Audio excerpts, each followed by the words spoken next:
I think Liquid is still in a state of being quite unknown. So their chances in this group with like some Movistar Riders, you got Big here, you have Godsent with a stand-in of Henny. There are teams that are trying to prove themselves. Big want to show consistency. Godsent want to prove that they are still the second best team.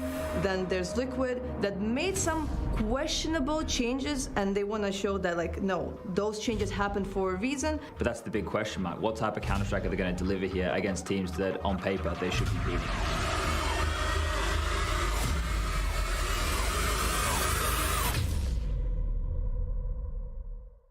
I think the state of Liquid right now is refining who they are and how they want to approach the game. We know their stars, we know what their potential can be from those individuals, but it's just how quick can Nitro as an individual get up to task of in-game leading in the modern meta. You know, he's been out for some time. That is one of the things he has to catch up on. Individually, I think he should have no issues slotting in as an aggressive rifler. And then over there with Shox, working out how he wants to approach an entirely new team. He's playing in English now, so more Counter-Strike, and then we can make a better diagnosis.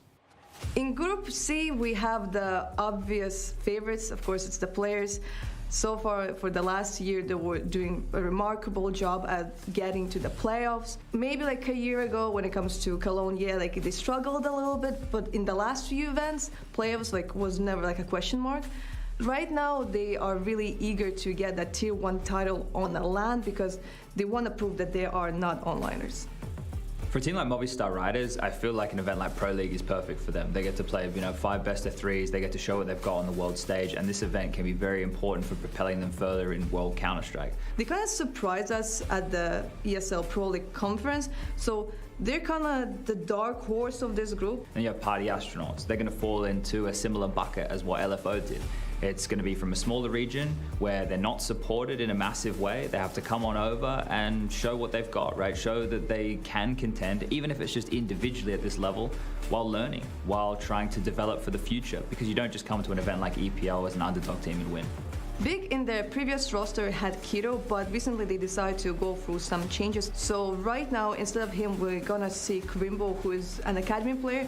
So there's a couple of names here which are anomalies. There's a lot of question marks, and I think in this group, one of the main things we're gonna do is see who's got their act together quicker than others. That's gonna be the big question for me.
Hello guys, it's Finny here, and today I will show you some pro tips on the be overpairs anchor and what to do in some certain situations. So something basic that you should always have when you want to stop a rush is asking your rotator to do the smoke. It will land it really fast on the monster, and they will need it to. If they are rushing, they will need to go through here. So if you're normally doesn't even matter your spawn, you're just gonna jump right here. You can do a pop flash for you, then don't need to ask flash, just turn and spam in the right corner this here, because normally people rush in a single line, so they're rushing pistols and stuff like that. You'll be able to get some easy multi kills. Another rule that we like to have when doing this is always playing together with your teammate. Doesn't matter if guys gonna play the safe setup when you guys just holding pit. What I normally to do is having my molly and my smoke. I just do this little jump on a ledge, because in this way you won't be able to get an insta headshot. It's really hard to get to kill like that, only if you get lucky. And right away when you spot someone, you can do that molly, and your friend will be holding this smoke here. You see this black line here. When you spot the guy and you just they're getting a monster, he's smoking for you, and you land it real fast, and you just block the path from them. And that's an easy way to just block the csgo, because they would need to go all from this right side corner, and pretty much they can die from every angle on the side. So this is my pro tips from Overpass. I hope you guys learned something today, and thanks for watching.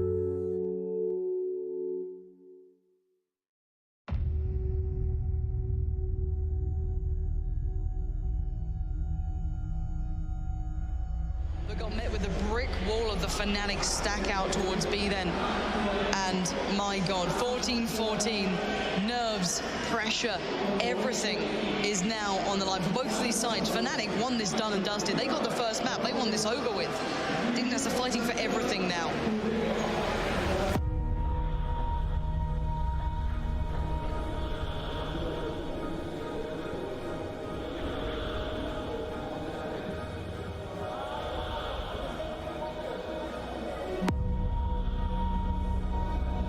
Look how many players are here for Fnatic.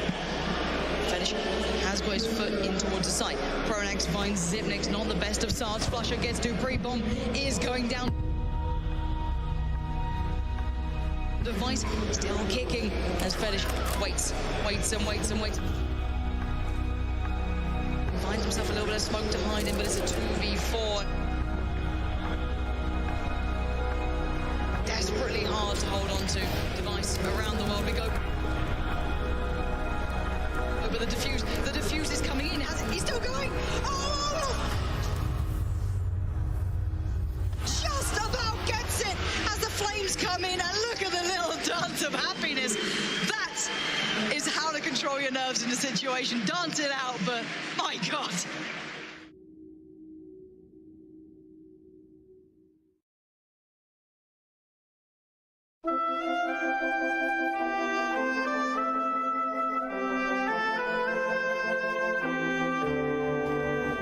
Screw this. Gotta chill out. I'm in orbit. Mate, I had a nice there. Ooh, blind bump. No way. Oh, he's jumping into it? Oh, Ravine is in the zone. I might go for him. Oh, it's not really in the zone. Secondary Ravine's in the zone. Yeah, you can maybe Ravine. Okay, I'm heading.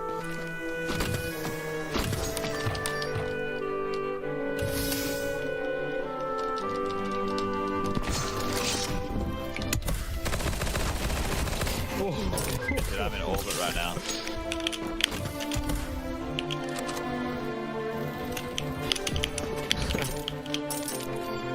Okay, I'm going for a crazy plate.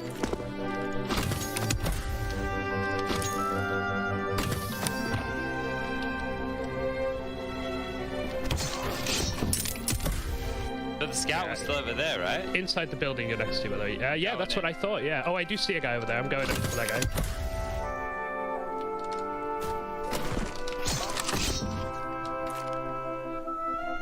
This is spicy, this.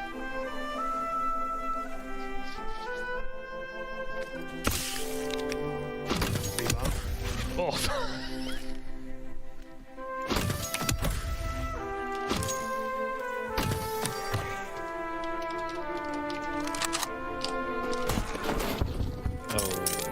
Looking at me. I knocked him once.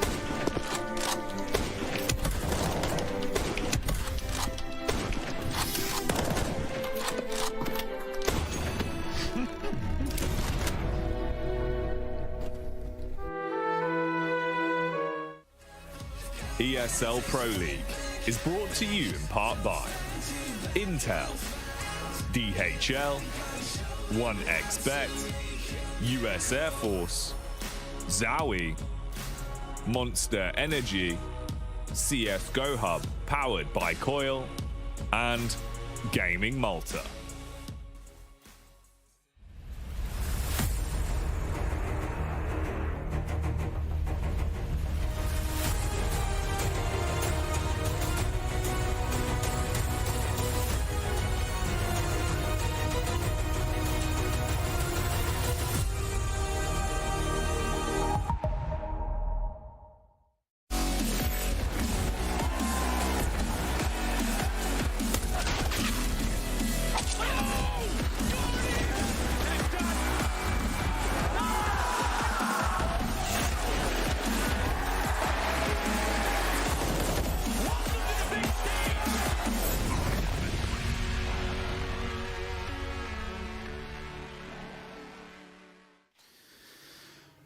Hello, everybody. My name's Trace, and I'm here to tell you about a little thing called the ESL Pro League in its 15th season. In fact, I've told you about it multiple weeks in a row now, but we're going to do it another time, and then another time after that. Group D's surely stacked. This one's starting to stack up, and I say that, I mean the games themselves, the results start to speak for themselves. Welcome back, everybody. Hey, I'm Trace. That's Kassad, and that's Yanko. We're ready to talk about a little counter, guys. That's what the day looks like. Of course, we're about to talk about Liquid. Have to. Because they're shutting everybody else the hell up. Of course they are, Trace. I told you. You laughed at me. I didn't laugh. I want to believe. No, you didn't laugh at me. You're from North America. He laughed at me. But I always laugh at him, so I don't think that's the Liquid. But yeah, Liquid has been looking great so far. 4 basically dominant maps from them, 2 2-0s. Right players, a little bit shaky. They had that loss yesterday against Movistar, who are probably the surprise package of this group. Yeah, gotta be at this point. This is yesterday's results from March the 24th. That's right, we're almost into April. And in doing so, we saw the Movistar Riders 2-1 players in a series that did take a little while, but ultimately closed out on Ancient. Yeah, definitely. I mean, we said the other results are quite expected. Big beating Astronauts 2-0 and Liquid dismantling Godsend, which is not looking very good. And then obviously the biggest surprise is Movistar Riders beating players in that 3-mapper. And that's something I didn't really see coming, especially after the second mapper that was Mirage, and players were dominating them completely, and then they go into that Ancient and it all falls apart. Yeah, it was a little bit weird, right? I mean, even on Inferno, players were up 14-12, then they lose that anti-eco, right? Which is a little bit unfortunate. It seemed like things, you know, that lost them Inferno, really. But yeah, dominant Mirage, a super dominant Mirage, and then you go to Ancient and, you know, you're up 6-0 as well on the T side, right? Like so things were looking good at in the beginning, but you know, Exile was nowhere to be seen on that last map, and Nafani has just had a poor tournament altogether, right? And also as an in-game leader, you wonder if that's also translating to his leadership, not just to his performance, you know, individually on the server, right? So you know, you can still scrape through. Even with that loss, you can still even be #1 in the group, potentially, you know, it's not the end of the world, but just the manner in which they lost that last map, that's not really characteristic for the player squad. Yeah. They're right now putting themselves in a position where they need to win this game against Big today, and then, you know, if they lose it... This is a huge one for them. If they lose this one, they're in a position, if they lose to Liquid, like you are, you know, predicting, they're probably going to be out of the group. So I didn't predict they're going to lose to Liquid. I predicted Liquid is going to be #1. That can happen with them losing. It's kind of tied together in a way. Yeah. In looking at the numbers in front of you, it makes sense because it does break up that middle part of the road right here. Obviously, you see Movistar's Team Liquid, and that's going to be our second game of the day. That's also a very important one. So we're going to start separating the pack just a little bit here, and in doing so, that takes the top from the middle and the middle from the bottom. Now, the bottom look a little bit like the party Astronaut and Godsend. So... You repeat that top from the bottom to the bottom or the middle? From the bottom to the top, from the top I drop. All right. The core of the Something about Lincoln Park. Anyway, yeah, a day full of games. But for this one, it's PTR, Dirty Peak Pete, getting dirty peaked on. I always basically. love that. It's a very catchy name, isn't it? Yeah, it is. And for a guy that's still in Pro League, after all these moons have passed. Yeah, I mean, he's just a stand-in now. But obviously, you can see, like, in the past 2 games, they really haven't showed much as a team right now. But we spoke about this multiple times. They're going to use this to gain any experience they can because they have RMR waiting for them, and that's like the biggest prize of the season for them. So, you know, they just need to grind this one up. Yeah, and Godson just a little bit disappointing, right? Like falling super flat in this tournament. Yes, you can give them some leeway because of the change, and not just losing Phelps. You know, Henny's a good player, but they just haven't had a main opera in the squad. That's going to require a lot of, you know, changing around, a lot of work. But despite all of that, it's still been, you know, pretty lackluster. Yeah, it's not exactly what you would expect for, you know, a team like Taco and company to come in here and maybe make some fireworks happen. They were in an upward trajectory, and it feels like now they're like falling back down. Kind of like turbulence almost. Going back to base, but it's back to base. This Counter-Strike base ain't for me. Not quite for me. Liquid Movie Star, though, I did say that second matchup, and guess what? That one is actually going to tell us a lot about how this group might unfold in the big picture of things.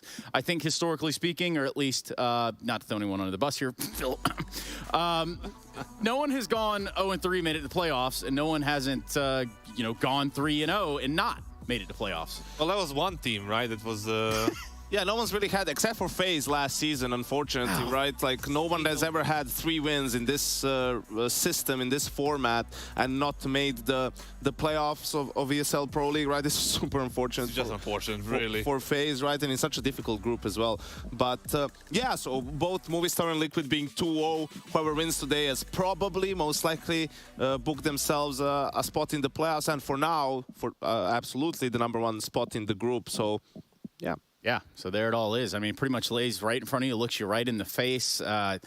We're just at a group. It's kind of not necessarily the impasse, but the disparity. I mean, it's there. It's undeniable. Yeah, right. It's in the room. You can see it, Kasad. Definitely. I mean, you can see Big and not showing like what they need to show, and then Liquid, obviously, and players are kind of top of the skill chain kind of thing, and then you have Party Astronauts and Godsend not really showing anything. It's a big gap between all these teams right now. And if you ever get off the skill train, this is the best. Give me back the last photo. Go back the last photo. The last graphic. Let's go. DJ, run that back. There we go. Yeah. So this photo, this picture of Tabson perfectly depicts like his career. He loves Big so much, he's gonna let his whole career go down the drain, decline multiple offers to go to better teams, actually have a chance of winning championships, just so that he can stick around, you know, with his friends. I respect the loyalty. Yeah, the loyalty I points respect are going to him right now. But it's like... He's not getting any younger, that's the thing. Yeah, but loyalty points... Similar to you, Trace. Yeah, similar to basically everyone that's ever been born.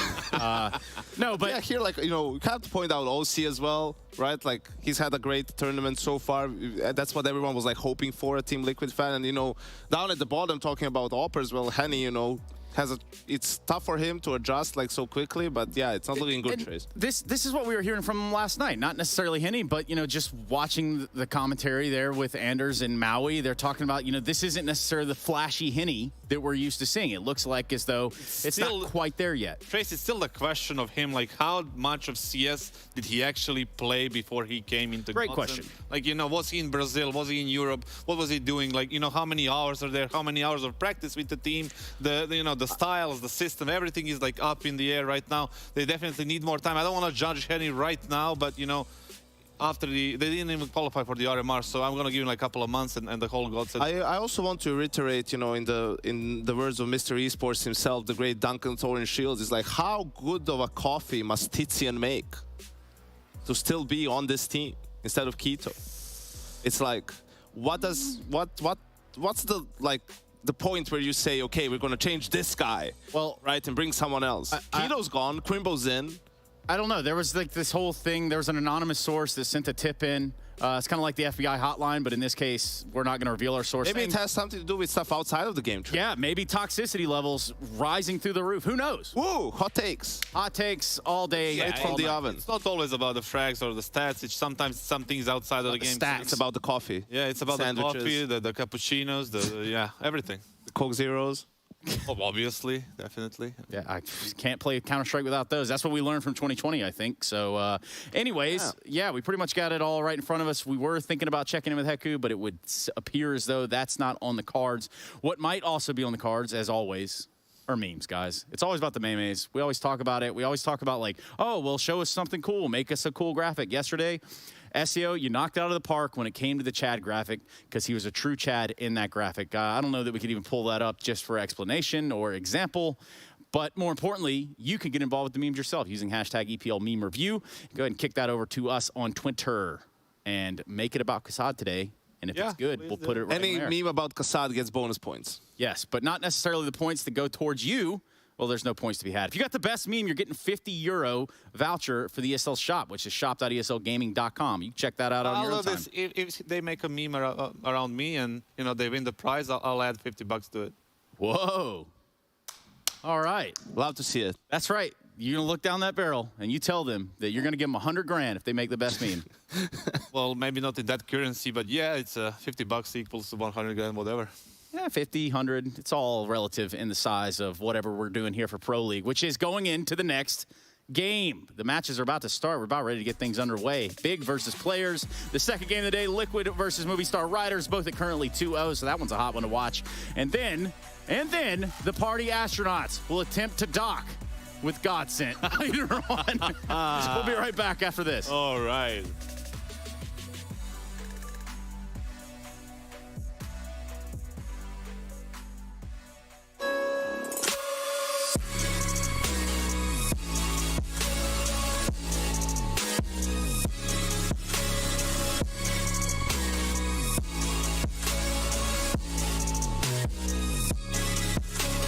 You love it, you wear it. What's your style? Get your merch at shop.eslgaming.com.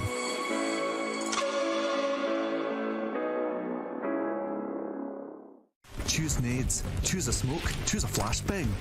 Choose team badges to support your favourite CSGO team. Choose an ESEA Premium membership. Choose routes you know bring in wins. Choose pro video tips. Choose the fan club wars. Choose behind the scenes content. Choose good grades. Choose guns you know you can shoot right. Choose bingo. Choose the equipment you know is going to get your team the win thanks to heat maps. Choose the CSGO Hub Premium, the complete package to help you and your squad achieve all your CSGO goals. 5 years, the Lanxess Arena of Cologne has been the about competitive Counter-Strike. The favourites coming into the tournament have just unlocked the intel of the air. Another crossing.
in this group, we're looking forward to play against Liquid and BIG.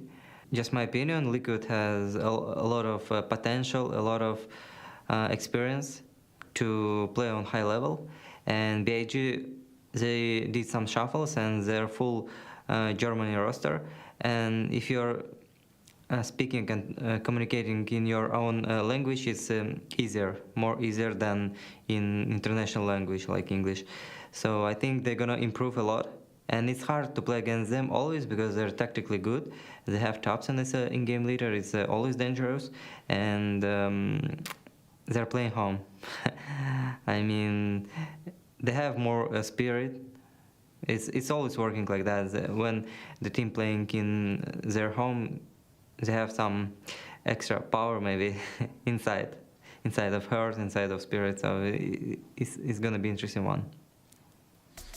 Yeah, but Hobbit, no one man should have all that power. Absolutely. Of course, shout out Kanye West one time. I know you're watching wherever you are.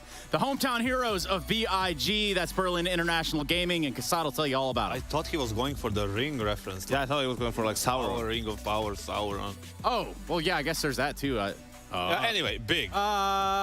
Big right now, they're in a tough spot, definitely. I mean, I don't see like the current lineup doing like what they need to be doing in their orgs' minds, right? Because there is not enough firepower. That's the first thing right now. They cannot always rely on Tabsen plus Searson to deliver on every single game, deliver on every single victory in a competitive scene that's right now. You have like so many teams they have so much firepower. I don't think you can expect from those two players to kind of deliver on every single game. Yeah, and for the side of Big, we've seen what they can do. We're also privy to some information. Also seen what they cannot do. Yeah, we also have seen that over the course of the years. What about a guy like Crimbo? What do we know about him, Yanko? We don't know much, Trace. He came in from the academy team. Apparently, he's helping out Tabson a little bit with the call. Shout out to Hacko for that, info straight from the front lines. Straight from the source. Down there, right? But yeah, I think it was just they used them instead of Kido in the RMR, right? They managed to qualify for the RMR with that, and they probably just felt, hey, this is looking better than, the atmosphere, the situation in the team is better, so they felt like they should keep him on. The positive thing is that he was the IGL, Crimbo was the IGL in the hybrid IGL in the academy team, obviously, and then coming into the main team, that's going to relieve some pressure from Tabson. Maybe he gets some secondary call right there and now and then, and he's going to be able to kind of play a little bit better individually and deliver more numbers. And I think it will also help Crimbo adjust faster to the tier 1 CS, right, as well? From before, like when I watched GAMBIT, when I watched Big, sorry, and I see them, in the cameras, the body language of Tabson, he looks stressed sometimes. Like he always looks stressed. Yeah, like that. Can't really help it. For the last 7 years, he's micromanaged everything. But it's going to be a positive thing. Somebody coming in and kind of helping out. It also depends on Crimbo how confident. Yeah, how confident he is. That one did go. Yeah. The Gate project. Now that was an interesting. He helped out tons. Yeah, that was so insignificant. I almost forgot about it. Yeah, I think you did until we just said it just now. Yeah. So oddly enough, we can't put up a comparison here in terms of a head-to-head between these two teams. It'll make a little bit more of a picture for you here. Players and Big, no strangers to one another. But in terms of meeting up officials, 6-0. In favor of players right now. Last time we saw them playing, it was me and you, Yanko, doing the V4 event back in November in Hungary, and then it was the semi-final game, right? And there was all this talk from NKJ about Searson being the better offer than Shiro, and then it was a semi-final game. Dust 2, Ancient. It was a complete, destruction of Big. Also, the important one is the fact that you can see on your screens they're 3-0 against them on Dust 2, which is, as we talked about yesterday, Big might not be a top 10 team, but they're probably a top 5 team on Dust 2, have been recently, right? So just the fact that they can't even get a win on that map tells you how far away they are from beating this player's score. I kind of want to say something along the lines of, yeah, we know that Big can do it on Dust 2 or whatever, but when you think about the players and what they have in their arsenal, Dust 2 and what the problem is, Trace? The problem is, the way you play against a team like players who's so solid. Like it's similar a little bit to how you had to beat Astralis, right? Like you can't play the same by the book play style step by step, right? They're gonna beat you at that style most likely. You have to be a little bit, think outside the box. You have to surprise them a little bit, do something unconventional. That's why FaZe matches up really good against players, because they're that sort of a team. They're individualistic. You can't really predict what they're gonna do lots of times. Big is the opposite of that. Big is like, they try to do that, but they can't execute it as well. They don't have as good of players, so that's why they're going to always struggle. It's all about the structure for them right now. They want to build their round, right? They want to do this and that, and just execute at the end. FaZe, on the other hand, are the team that are just gonna, okay, we have this spawn. They see an opening, they're just gonna take it. They're not gonna overthink it. Yeah, and that's the thing. Players will capitalize. They'll punish. They'll drain that clock down, and then they'll make Big pay for it. But first, Tapson will tell us how he's gonna finance that, I guess. Hey everybody, right now I'm joined by Tapson, by the IGL of Big Clan. Tapson, it's a pleasure to get to talk to you again. We can see that in comparison with what we saw on Katowice, you have like a different roster. Now instead of Kiro, you have Crimbo, and I got to talk to him yesterday, and he seems to be like a really nice guy, but I would like to know, like, what exactly do you go for him and not, for example, for Aqua or Process? It's the obvious answer. He is the most talented right now. He is also the most experienced. He's played already in certain German teams who has a certain level. And I believe he can also take some pressure off me. Like, he's helping me with some calls in-game. He's helping me as well with some coordination in the game. Obviously, he's still very new in the game for us in the team. But he's bringing some experience, and I'm looking forward, if he has more time with us in the team, he will maybe take some more responsibility as well. Mm-hmm. Well, that's some interesting information, but today you're going to play against players. How did you prepare against them? Yeah, the obvious answer is obviously watching demos and just preparing for ourselves mostly. We had like some of us in our Ärmel, in German we say it like that, and basically, yeah, we just picked a different map. Looking forward to maybe surprise them with some certain things, and hopefully we just show our A game and be individually on the server and put off a good show. Well, I had an interview with Mopes yesterday for Movistar Runners, and they managed to win against players. They said that they checked out the demos, they understood how the players play, and they basically kind of like fought fire with fire. Is that also kind of like your plan? I think it's a different mentality. Like, if you obviously try to play fire with fire, it can work out, but they are very good individually players and they will punish mistakes. So we will try to play obviously very calm. We will just try to play our game, try to play our system, and hopefully it will work out. Okay, thank you very much. Trace, I wonder if Tapson in those previous pre-game interviews against players said the same thing. We're just going to play our own game, because that didn't work out well. Maybe you should adjust your game when you play them if you maybe want to win. Yeah. He did say they're going to have a surprise in the map with those, Trace. Kassad, what's it going to be? Nuke. No, just kidding. It's going to be Inferno, maybe. It's definitely not going to be Nuke, and it's definitely not going to be Inferno. So you've pretty much nailed that right out of the gate. 100%. Wrong rate there for Kassad. First map, though. One of those days. Why do I feel like we're going to get a Dust 2 out of here somehow? Some way, even though the odds stack. They go for Dust 2. The Big is not going to pick Dust 2. He just said in the interview they have something else in store. Okay, well, let's find out. What is that first map on our Vito? Overpass. Oh, Vertigo. Well, all right, pack it up. Well, that is a surprise, Trace. I mean, that was the best map for this players team last year by far. I mean, they had 90% win rate on it for the majority of the year, right? It was just ridiculously good. So I think they're going for the complete curveball where they don't expect players to prepare for this unless they were about to pick it themselves. Then they're like, oh, we just got a free pick. Well, it's an ancient pick from players. That's what they did against them in that Budapest event as well. So it went really easy for them. Now they're going to start, on T side again. I wonder if they're going to, oh boy, here it comes.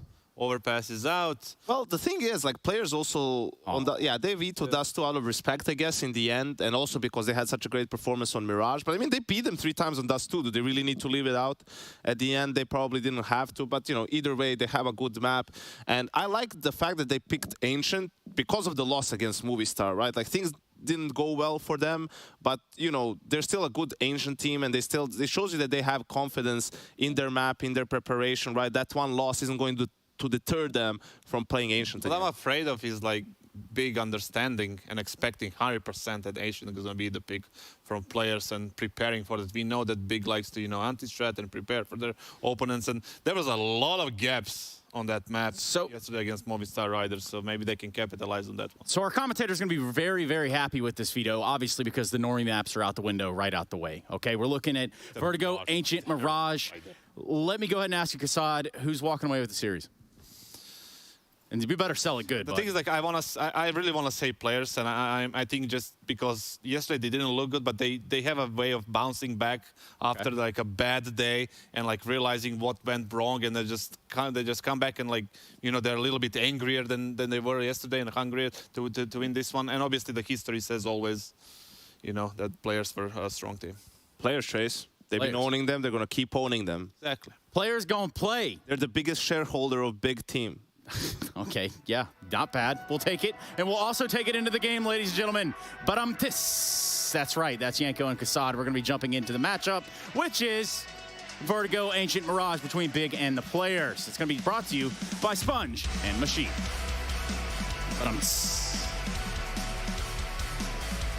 Thank you, fellas. Thank you very, very much. Yeah, I'm interested about this one. Big Clan on one side of things. You know, they are rising to the occasion. Players did already demonstrate that there is a bit of a gap in their armor and look that could be exploited by Big Clan. I love the fragging freedom tabson's gotten over the course of this new player's arrival. We get into a position where he can frag a bit harder and focus on that crosshair a bit more, but Crimbo's the one to do so here. You can hear Faven tracking them. Julies for this here as well, so 30 bullets of doom here. Crimbo set up to receive, and he's got really the perfect weapon for the job. They're going to come and test him. Holds his nerve, holds his aim, jiggles, not yet in sync. 2 confirmed short. It's weird to swing him now, right? Knowing he has the Julies, he can just keep spamming, so they have to be careful about this. He's actually granted them a lot of space by dropping back. You also have Tizian on another pair of Julies, but he's locking down middle here. Note the smoke and the flash for Faven, depending on where that comes out. Well, there's the flash forward. A execute starting to come together now, but still taking their time. Yeah, but now across. Bomb not yet there yet. Inters to get her through. Crimbo still being kept a lid on. Finally deals with Hobbit, getting frustrated now as he's still got 14 bullets in the mag, and Tizian's Julies have struck as well. Tabson a double. Axel alone, and no bullets. Wow, Big Clan just winning the war of attrition there. Yeah, beautiful stuff. And staying in limbo with those Julies, right? That's key because it means a lot more of the attention from the rotators coming in from Big can just focus towards top crane. I think something we need to point out here is the fact that this is the map choice of Big and they have been granted the CT side start. Players have opted to take this to the offensive here. Maybe that has something to do with how it ended yesterday on Ancient. You had 3 players who were absolutely missing. They're on the side of a Milk Carton, Nafni, Axel, and of course Inters were just nowhere to be seen during that matchup, and the Riders get across the line. And this, we need to point out the ramifications of another player's loss or a big win, because there's only 4 teams truly in contention for this group after what we've seen from Godsent and the Party Astronauts. Liquid have been looking hot to trot. Movistar Riders showing they're no slouch, and then it's down to players and Big here as well. So when we shake everything out on Sunday, matches like this are going to be worth their weight in gold. So it is important for players here to convert a game like this. I'm sure that's been spelled out for them over the course of like the evening. Axel and Inters just went, no spoilers here or invasion of privacy, but they just were displeased at dinner, is all I'll say. Yeah, I can only imagine. That third map, just not getting anything done. Yeah. And 3 players. Normally it's, one guy, he's not getting any shots. 3 players just couldn't get anything going. And on this force buy, they've already taken some chip damage. Tabson in no man's land does take down Hobbit. I do like it when a CT opts to go early sandbags, because it's only going to add more fuel to the you need to molly this every round. Here they come. Pop Flash is going to be in sync, is it? A bit ahead of the pack, though. Good find from Axel. He's opened up the site, goes for the wide swing. Will draw crosshairs and draw blood. Nearly a double. Sears and Scout does live on thanks to the extinguish. Retreat available for, or rather 3 versus 3. Now the bomb approaching. Elevator smoked and a safe, uncontestable plant. They should flash and go here. They've taken too long, so there is a 3-on-3 now. The bomber getting planted. Blinds up, Tizian with 1. Yeah, that's perfect. Shira didn't get a chance to play. And they're up over. Oh, not bad. Great catch. Nafni strikes. Panicking now. They think they're defusing. Yeah, they are nervous. And walking in on it. They've got so much time for this. They can probably exploit a miss shot from Sis. Faven's done the damage, and they're around. Big Clan weather another storm on A. And I know I'm using that analogy twice in back-to-back rounds, but that's kind of what players are trying to create here. It smokes, it's slow, it's constant, it's It's a lot of pressure, but it is, this time, dealt with. Yeah, and here's the thing, with like the second round of the game for both teams, you don't have all the utility you're going to see once we get to the full gun rounds, right? It's not all the ramps, smokes, and mollies coming in, the HEs to dissuade. It's a little bit more through bullets here. So well handled by Big there. I thought once they got into that 3-on-3, it could have been all over Red Rover. But the flash forward to initiate with the Tizzy and frag, that was huge. And a buyback from players again. I think they realized they can just win one early. Can start to amount a couple of rounds here against the German side. Well, watch out though, Searson's got his AWP out. I'm a big fan of the Searson flick. You remember a Searson flick. Not going to be getting anything early. Instead, dispatched towards short. I wonder how pushy he gets. Nafany's walking on up. In fact, we name a smoke after this man from his progressions up this ramp. Yeah, tabseN needs to be aware that this is a possibility, right? You can see how far he is up already, minute 28, and he's kind of under the crosshair of tabseN right now.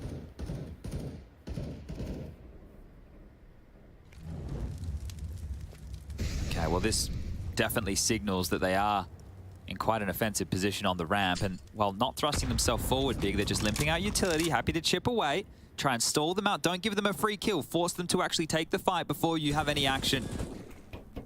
And we haven't really tuned into B Watch yet, but that was just a little update for you that Faven's going to be responsible for that.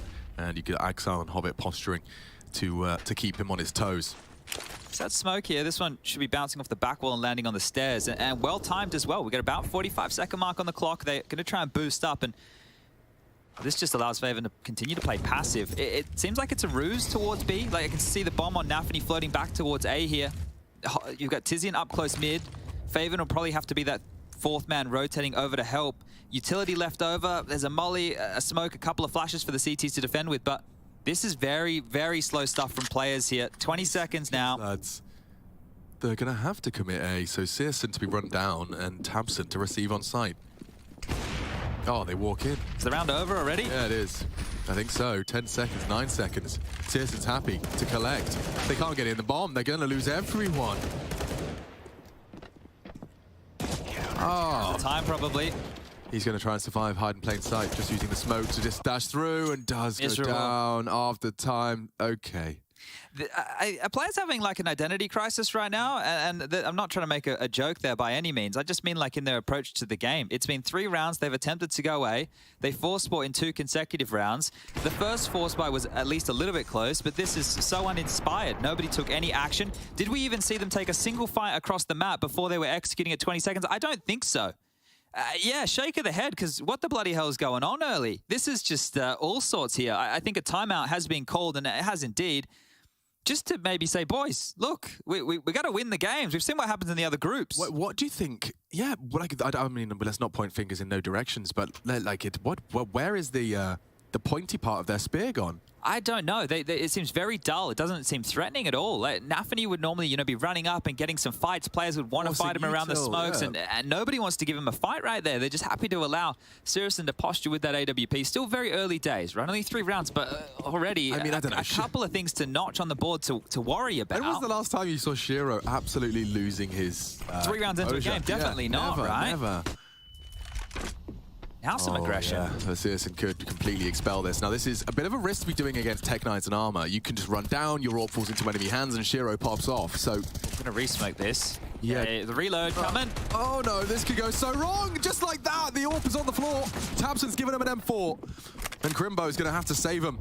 Now, they don't have Kevlar, but they do have that Shiro AWP, as we discussed. Searson going a bit over aggressive, feeling himself after the 3-0. And run down. Good finds on the Tech 9s. Pressure now, and there you go. Starting to give away a couple of kills here. Tizian's dead. Just one more on the side to find, and he steps into the same line. Too easy. Okay, well, that's a gift from the gods right there. I think that's going to, get you back in the game in a big way. I'm chuckling just because the amount of times, you know, I thought it was just a matchmaking exclusive when you you haven't been keeping track too much of what your opponent's going to be buying. And you end up going for the first aggressive maneuver against the Tech 9s. That always just feels like a bit of a whoopsie. But I mean, I imagine it was calculated. It's not like Big Clan are going to let their finger off of the pulse of what's coming their way. It's one of the things as well, like when you're spamming smokes and you're reloading behind them, it's so dangerous, right? Yeah. That's why you always want to keep a couple residual. You never want to be going for the reload in the open like that, because that is what caused the push. As soon as you hear the reload, you're like, oh, okay. We've got window of opportunity now, actually. Push on through. Seriously, if he misses, well, you see what happens. We can't, it's not a Gatling gun, you know, he takes a shot, he's going to have to bolt.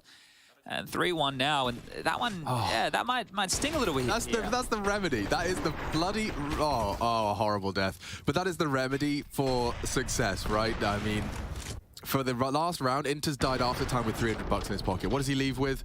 An M4. You know, that is just immediate resuscitation. We get to keep players head above water now, and it's going to be Big Clan that have to kind of stomach an awkward bye. Yeah, the ramifications of that round loss are huge. This should have likely been a 4-0, you know, stretching your legs, you're having a good time, you're in premium economy, you've been upgraded, the boss likes you, and now you're going, oh, hold up a second, I'm back in cattle class, and we're having to do a 3-man boost to find something cheeky early. Oh, and they will. That is cheeky. See you later, Nafany, Crimbo. Pivoting on the head there to grab the opener, and if they can bounce another one back here, Big, that will fire up the squadron. I'm sure NK will be getting loud. Yeah. And they're ahead of this smoke, right? So that's meant to operate as a bit of a one-way there that lands on out. The CTs can come play behind it and peer down ramp, but it also is just slowing them, scaling up further now with those jiggles that we saw on their, I guess, their first force buy. This never works. No, I've never seen it pay off. And Crimbo being very audacious to pull it out against players. These boys are very well-ironed vertigo flight pathers. If they just swing ramp, it's fine. But if they come up short, you're in so much strife.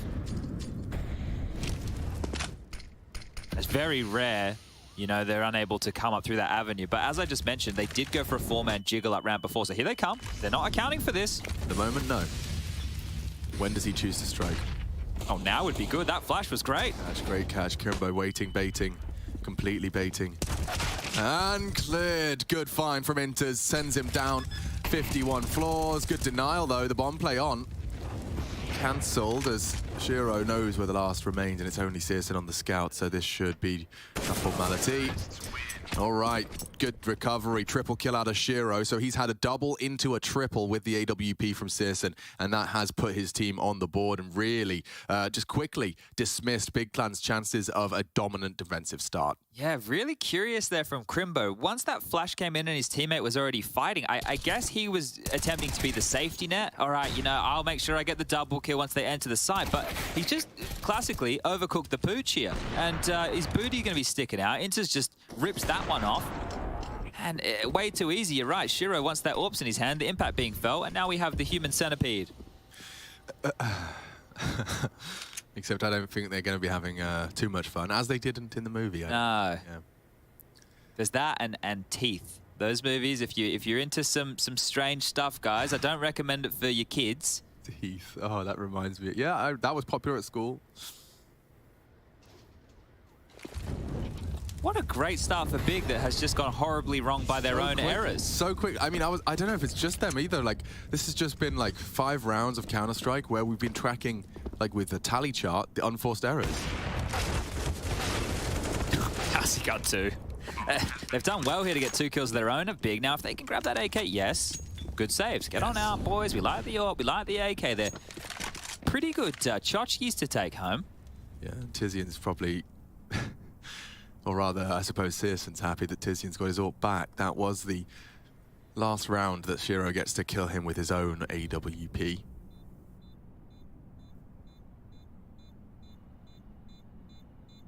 Say tchotchke. Tchotchke? Sounds fun to say, right? Yeah. Yeah. I don't know what a tchotchke is. It's like a knick-knack. Oh, cool.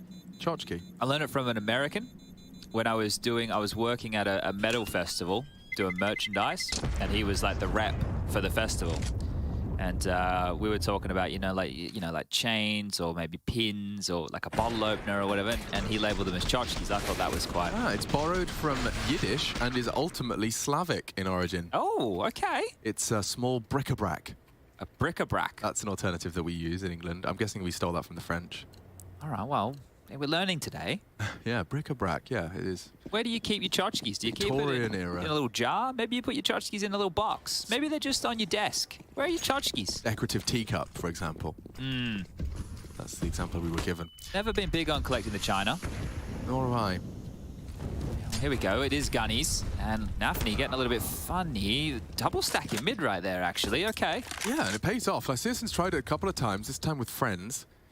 Better with friends. It's always better with friends. And he's managed to get himself a nice opening kill with the AWP that's still in play ever since that second round. Shiro has purchased his second, brought a second into the fray, and Tabson responsible for short. There will be a deep Molotov. He'll exchange with a smoke, and smoke lasts a little longer, so short control maintained in the exchange. Time. Now, I don't think they're ever going to fall victim to the clock in the same way they did in their awkward starting. Axel's still parked over towards B here, and Faven's giving him nothing, right? I've just been looking at this on the radar as both of them just been chilling, haven't been doing a whole lot, but at least they know there's no B info or aggression.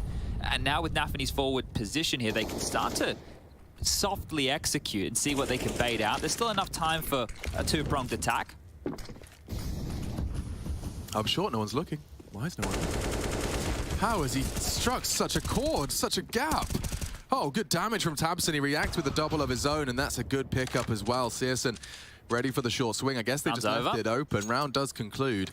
Did you see that right there as well? The way that players went to execute onto the site was they threw that running smoke off of the beam, and that one goes further into elevated room. It's something that I wish teams would do more on Vertigo, right? It's something that I know Kassad had his 100 Thieves boys doing. As opposed to kind of the left and right side of sight box. So susceptible to spam and nades, right? Whereas if you get that deep elevator smoke in, you already have some presence short, you've mollied it, you spammed it, you make sure nobody's close in that corridor, you molly headshot, maybe you get a smoke heaven or you get a molly heaven as well, or sniper nest, whatever you want to call it. You can take a lot more space and it's less suffocating. You're not sitting there worried about getting spammed through, you're not having to... So it's just a way that well, I think, you know, it would be better for teams to see them using that time and time again, but a cheeky way there to facilitate Searson. And we were talking about this yesterday in the Party Astronauts game. I don't think we saw as much of it as what was necessary, but in this game it would be key. Setting up your AWPers to find openings. When you have an AWPer that can hit shots, right? I know that sounds silly. Everyone's AWPer should be able to hit shots, but the mandatory kill like that, it's great. Now, this is about to get spicy. Bro, Tizian is hard committed to this. His responsibility is middle, and he's just going to assume he can exploit the expectation.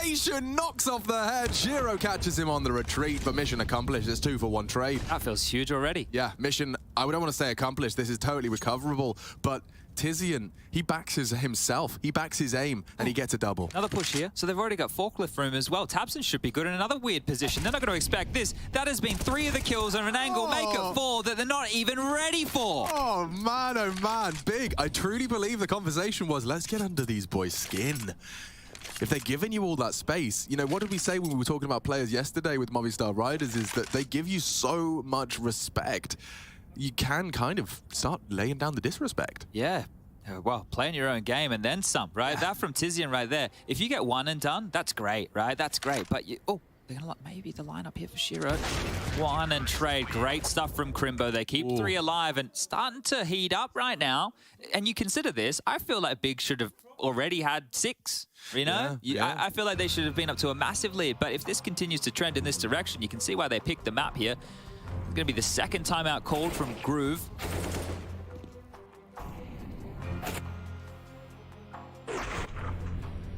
Yeah, just angles you're not ready for. That third kill came in at 1:15. So really just understanding what they're up against here. Great stuff from Big.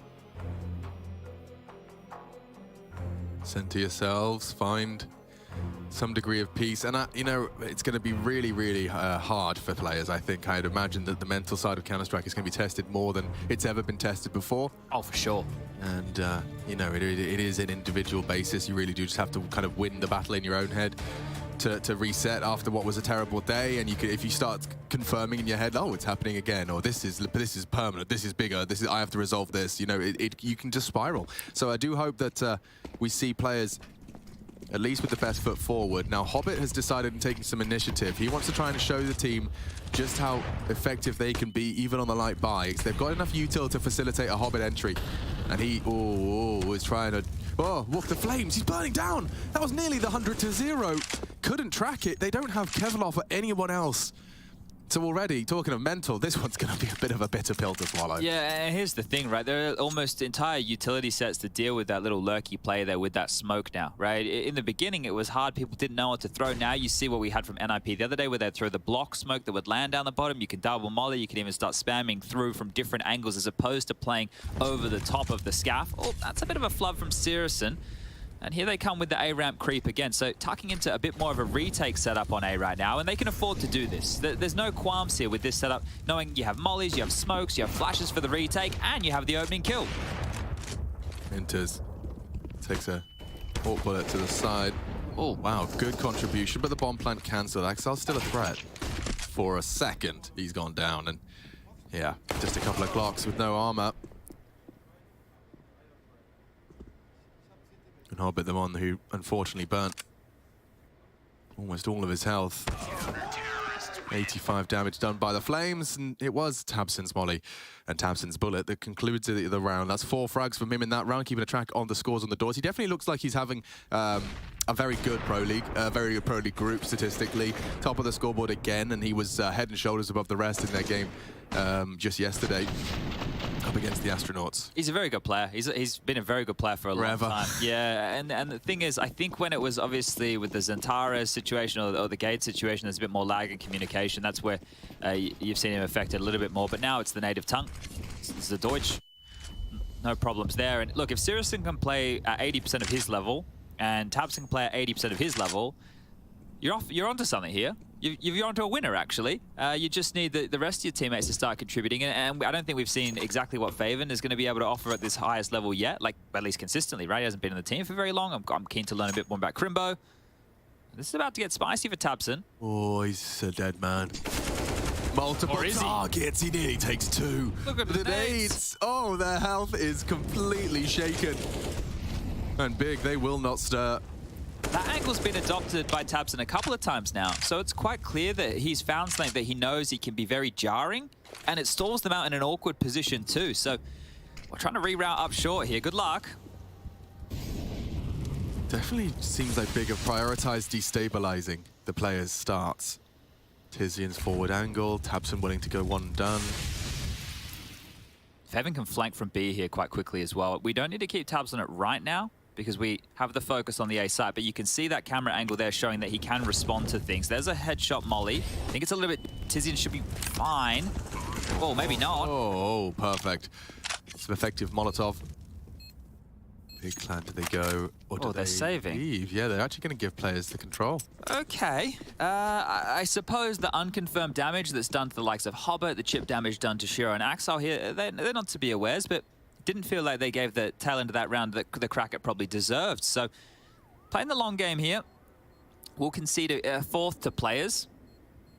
Plenty of cash to splash, no dramas there. The loss bonus is the thing that would spur them onto a save like this, just knowing that they're bottom of the barrel. 1,400 injected into their accounts. Once this bomb goes off, 3, 2, 1.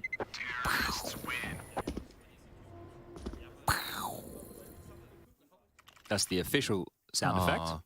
Lovely message to start off our day from Just Plowden. He says he's waking up and getting stuff done and tuning in to the ESL Pro League. It's bringing him some joy.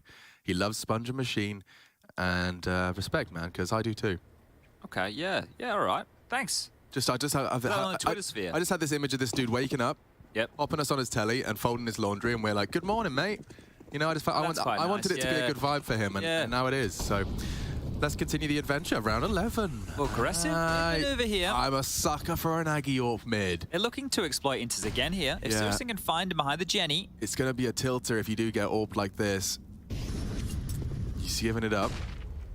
But that's enough space, right? If Sirison decides to go for a clear, Tizian can actually creep across into ladder room. And then again, they can be operating to try and close the door towards A, because players have only really gone A, Alex. They have, yeah. I don't know if we've actually seen anything in any way or shape or form interesting outside of this part of the map. So I think players are really rolling it back to OG and Vertigo in a dink exchange. Taps tries the same trick again. This is going to go horribly for Crimbo. Yeah, just like that, Inters punishes the open sight, and what was a save now again is a 4v3, this time with worse health, but they're going for something. A stop nade and a stack nade leaves him on 10 HP. Where's the spray? Where's the follow-up? Nothing. Tizian to flank. He can be noisy, but that's it. I think it's another one. Maybe they consider it here. Maybe they're coming in. Yeah, Faven does catch Sharksile on the side. The retake smoke is in.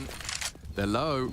It's going to have to be Searson on it, I guess, unless Searson can be the bodyguard. Faven's just diffusing. He's just diffusing, guys. He's diffusing. Ah, la la la la. Did they not hear it? I just think that the thing is, and this has happened to players a couple of times. Remember, I think it was it Mirage yesterday, where they took jungle control and then Movistar Riders just diffused right under their nose? Yeah. Like, it's happened to them a couple of times. I think they're like, only one of them spamming. Oh, no, make it two. Yeah, okay. Cheeky. Well, yeah, I mean... Like criminal stuff there. Let me put that in my pocket, and we'll bring that up for the desk, should we need it, if we keep talking about tilts, because just when it looked like players had managed to put it off, like this was about to really equalize the half, right? If you force Big to another 3-man save and you get 4 rifles back through the round, the bomb explodes, mission really does start feeling like a completed T side. You got 5 or 6, likely leads to 7. And remember here, players decided to start on the T side of this. This is Big's choice. Maybe they wanted to get out of the way. And also I think it's like you get to set the tone of the game, right? As opposed to being dictated to, right? And seeing what they want to try and unravel. But yeah, it hasn't been the hottest of starts here. Now, things aren't out of control yet. Not by any means, not by any stretch of the imagination. It could start to get that way if Big continue to pack these rounds on. Nafany up to his usual tricks, and oh, there you go. So that molly landing in the cusp of the smoke will get the extinguish. I can't quite fathom Tabson's bravery here, considering that it is a 2-2-1 setup as it currently stands. I think they're just expecting it to be mid or B at some point because they've only gone A. No, Exile's going to only encourage them as catching Tizian on the swing. I would still just go A. Yeah, look at the space. No, not today. Tabson caught completely unawares, and unless Searson's feeling himself, what a quick flick. Stylish, but the round is concluded. Nafany makes that clear. Yeah, players, by keeping it simple, have just outbrained Big. So they've gone, all right, surely, we're so deep in the game round. This is round number 12 now. They're going to go somewhere else. They're going to try B for sure. And then as soon as Tizian goes down, okay, you're piecing it together. Well, Faven's been the B anchor. Tizian's here too. Where's the gap? Well, it's Tabson standing there looking like a little bit of a tit, just caught on the A site in the open. And yeah, by players just not changing anything up, they secure themselves a simple round. It's just the crawl, just the creepy crawlers coming up the ramp. And oh, Faven's going to get 2. No. Yeah, 2 bullets to the head. 2 bullets to the head. Thank you, Chadney. Yay. 2 drums and a cymbal fall off of a cliff. Boom. I see some issues for Big now, Alex. I do too, and it does bode well for the adventure that we're about to go on. That is this best of 3. I thought, you know, I missed the script meeting. Okay. I did. I'll be honest. I made some assumptions about how the script read for today. Turns out, players and Big Clan has a couple of extra chapters I may have missed and not anticipated. It's not just the players tilting off the face of the planet storyline. It is, this game is very much a determining factor of who is going to be that 3rd name in the playoff list. Yeah, I think that, especially with the Riders performing as they have, right? They can still lose the rest of their games, right? And Big can still, after this, win all of their games. Let's assume that they lose this one, and it can still get real funky, right? Big can't come the Sunday, but just head-to-heads, it's going to get awkward. Yeah, it's going to get really, really fruity. And the Movistar Riders have already taken down players. If you're Big Clan, if you want to be in the Movistar Rider spot, you probably have to beat them too. Yeah, that set the bar quite high, hasn't it? It's going to, so wait, we're going to have to upset one of the favorites here as well? Yeah. Okay. Now, this is actually really exciting for me. We get to see Faven tested. Okay, change. They want to double nade him, though. Okay. Because they were looking towards default with those... Don't worry about the double nades. That's the entry in towards A. Scrap that. Nafany's worked it out and taps in another opening death as the first round. No, it's going to be. You just have to. Oh, you just have to. You have to gamble right now if you're Big, right? Because you've been pressured at A so many times. You're in a number disadvantage. What do? You gamble stack A? Yeah, and that's exactly what they're starting to do. Mid to B. So now the fun and games is really whirring into action for Nafany. He's switched on now. Oh, this is just... Okay, so Let's fast forward about 90 seconds if we could. Thank you, Judge. You got any... Where's your fun fact book? I left it in my room because I thought that, you know, this game... Today was the day. It's a serious vibe type of game. But I do have a fun fact for you. Yeah? And for any of the players listening, not the players in the server right now, any of the other players who are either going to be coming back to the hotel in the hotel right now, on the coffee machine, there's actually a second page. You hit the arrow down the bottom. Maybe just maybe you want a hot chockey. They do. There's a hot chockey on there. So glad you joined the hot chocolate revelation because I was introduced to something last night. Here we go. Yeah. Now this was after work. Everyone was no longer working. But have you ever put amaretto or like di Serrano in hot chocolate? I don't know what either of those two things are. Okay, it's like an almond marzipan liqueur. No, I can't say I have. My God. Oh my goodness. It's Life-changing? like Christmas in a cup, Chad. Oh. I felt like all I was missing was a little bit of pumpkin spice. What about Crimbo in the server? Yeah, Crimbo in the server is cancelled. So were the Christmas markets last year too. Yeah. Oh, Searson loses his AWP as well. They are actually right about now really quite cream crackered. They've got nothing, zilch, nada. I got a question. Yeah. Have you ever like stepped in a puddle before in shoes, and you've really stuffed up? It's quite deep in the puddle. Deeper than you anticipated. Yeah, and then the socks are soaked and it's squidgy. Yeah.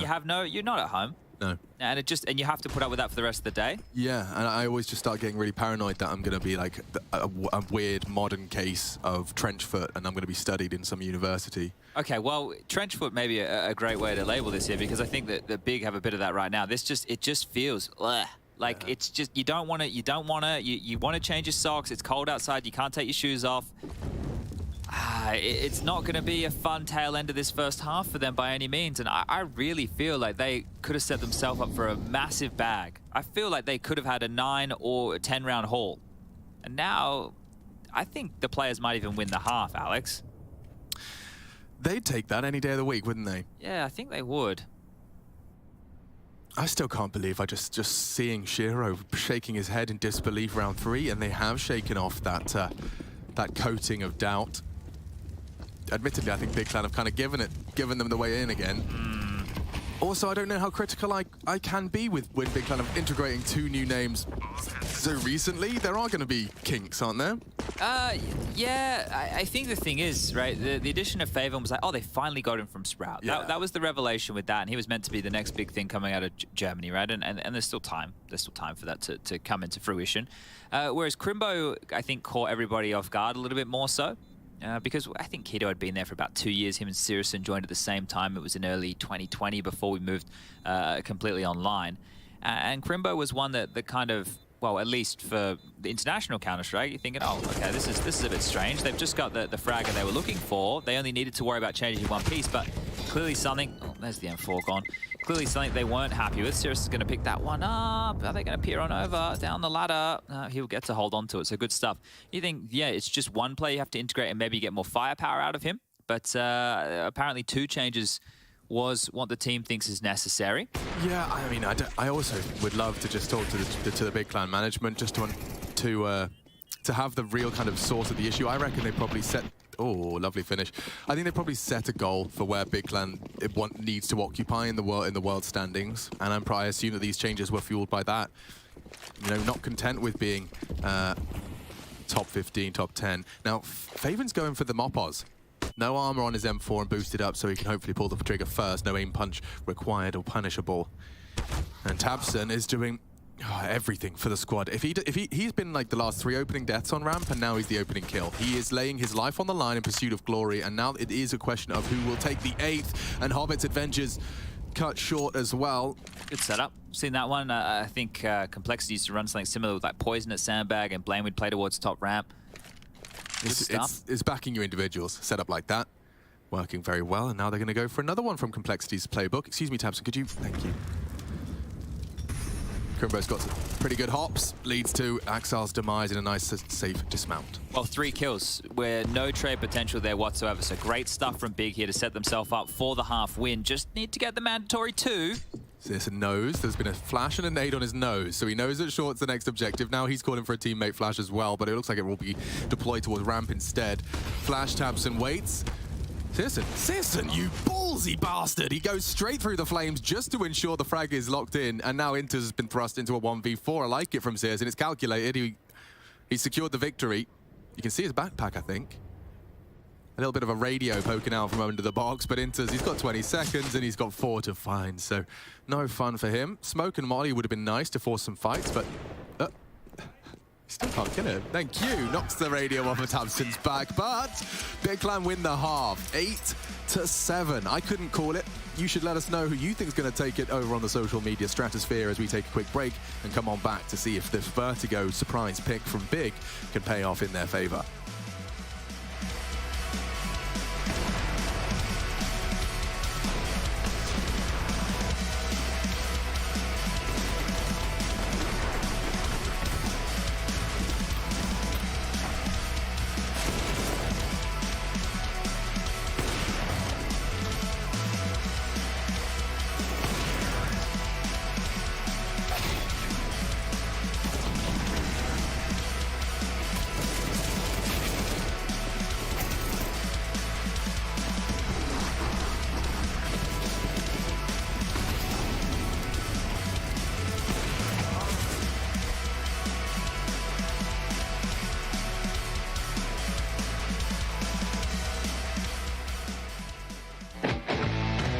Hey guys, it's Robs. I'm going to show you a few tips and tricks on Vertigo B and how I prefer to anchor sometimes, and maybe you can implement it to your own playstyle. So on Vertigo B, if you want to play around the site and you're mostly alone, then you can just use this box here to get the information if they're coming up the stairs. And if they do, you want to use your smoke and save your smoke for that. You can just use your smoke like this.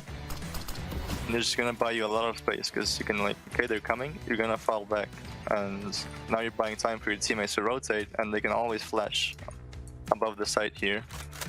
You're just gonna play around the smoke. They might jump on top, and you just try to frag as much as you can. And the most important thing is that you just buy time. Good way to hold B is when you have 2 people holding it, and one of them is playing around this general area, so he's gonna hide and hold wood if they can boost and jump on top of it, and you have your teammate around the site somewhere just spotting down the info if they're coming up. If they execute and your teammate is telling that they're coming up, you can also use your smoke here. This is what I like to do sometimes, and you're basically blocking this whole area, and you can just hide here, you can jump on top of this, and you can again buy a lot of time. And by then, like, your teammates are going to be window flashing above you, and you can just pick off all the guys here easily, and even fall back the quad, because if they molly it, it's going to obviously dissipate and come back. So if you want to play aggressive, I usually just play around wood, and I kind of try to capitalize on the timings. I'm feeling really comfortable here when I play, and sometimes I have a teammate right there holding a flash, which is gonna land like this. I'll show you now. You just go against this wall and I aim on this line, and it has to go between the stairs and the wood. So just about there, and this flash would land right down the stairs, and if you want, you can peek down with it.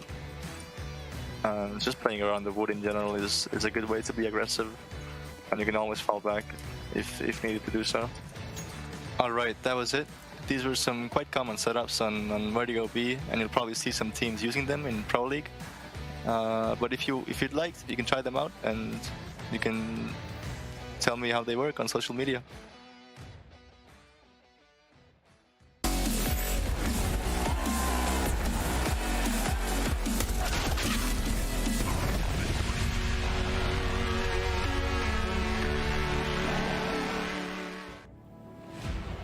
Thank you, Robs. Tell him how they work on social media, guys. I don't know. I hope you do. Yeah, send him a tweet. He's a lovely guy, Robs. Got a big smile on his face. I just like it when he smiles. So does Twitch chat. Yeah. Oh? No, not all been smiles. It's not all been sunshine and rainbows for either of these squads. I think they've gone through the entire spectrum of human emotion over the course of one half of Counter. The first 4 rounds were pretty curious indeed, but we are now setting our sights at an inseparable half. Let's see. Now the second fares, as there is util out for Big. Couple of flashes, couple of smokes, a molly in play, a bit of early traction, and that one there is soaring through the skies towards B. Yeah, I wonder if that causes an early rotate. It does. Inter's early to respect the smoke. It means that the defense is going to be very, very barren on A. Nafany might call back for backup. He hears them now. Hobbit has to react, and we are going to have space. A cool idea. It has to be a retake A right now. They should be able to plant this bomb as long as they get past Nafany. Yeah, he decides he's going to make things difficult. Good click onto Searson. That's the bomb on Tabson, so he doesn't want to overcommit with this. Where's his teammate? Tizian's supposed to clear. That's the flash. That's not the frag Nafany was looking for, but now site clear. Inter's good click. Hobbit there as well. Oh, look at these USPs. They all connect. It's just Inters and Hobbit shrugging their shoulders and fragging up a storm, a furrowed brow on Nafany. He is here to play. That's actually the most important kill that Nafany got because it completely stopped the push. Nobody wanted to risk it. You're right, Tabson had the bomb. He didn't want to push and lose it. The rest of the team were off doing their silly smokes and fakes, and well, the CTs can rotate and respond in time and then just absolutely pepper them apart. You can hear these USPs just popping off in unison. Yeah, Inter's hit a really nice pair of frags there, and Nafany exploding as he knows that that's going to put them with a knee up, a little leg up into the second half of our first map. Big Clan's pick, worth reminding you, Vertigo, picked by the Big Clan boys. This is normally and has typically been a domain that we consider to be a player's map. Yeah, you saw in the graphic as well in the pre-game that Yanko, Kassad and Trace were doing that the last 3 series these teams have played against each other, there's not been a single map won by Big. So, yeah, Duster was a map that they consistently lost against them, right? It's a map that we normally talk about Big being one of their best, and the fact that players are able to handily deal with that is an issue. It makes the map pool seem a whole lot smaller when you can't pick your best. Now, over towards B with a tower of blocks, the run boost in, and this would be good for Axel. Get him some confidence up here. The Famus, it's going to get, wow, 3.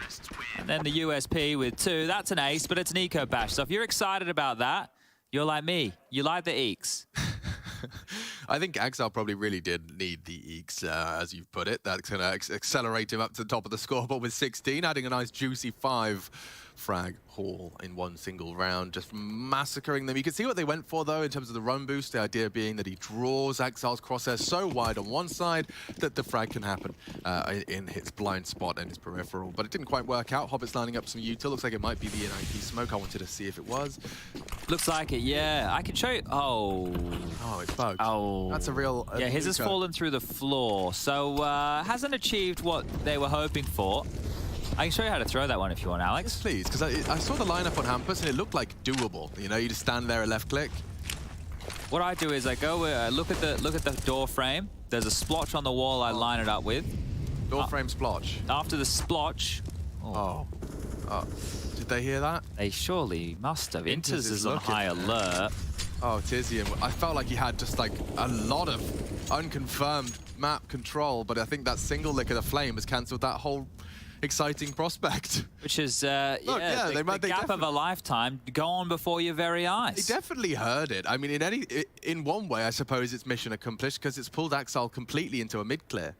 He doesn't really like what that implied, so they've gone looking for answers. They might find more than they bargained for if he keeps pushing, if he ends up flanking, but... Yeah, well, he can just keep going now, can't he? Inters is just trying to block smoke at B as well, so he might get spotted on the ladder here. That's why he's hanging to the right. Timing.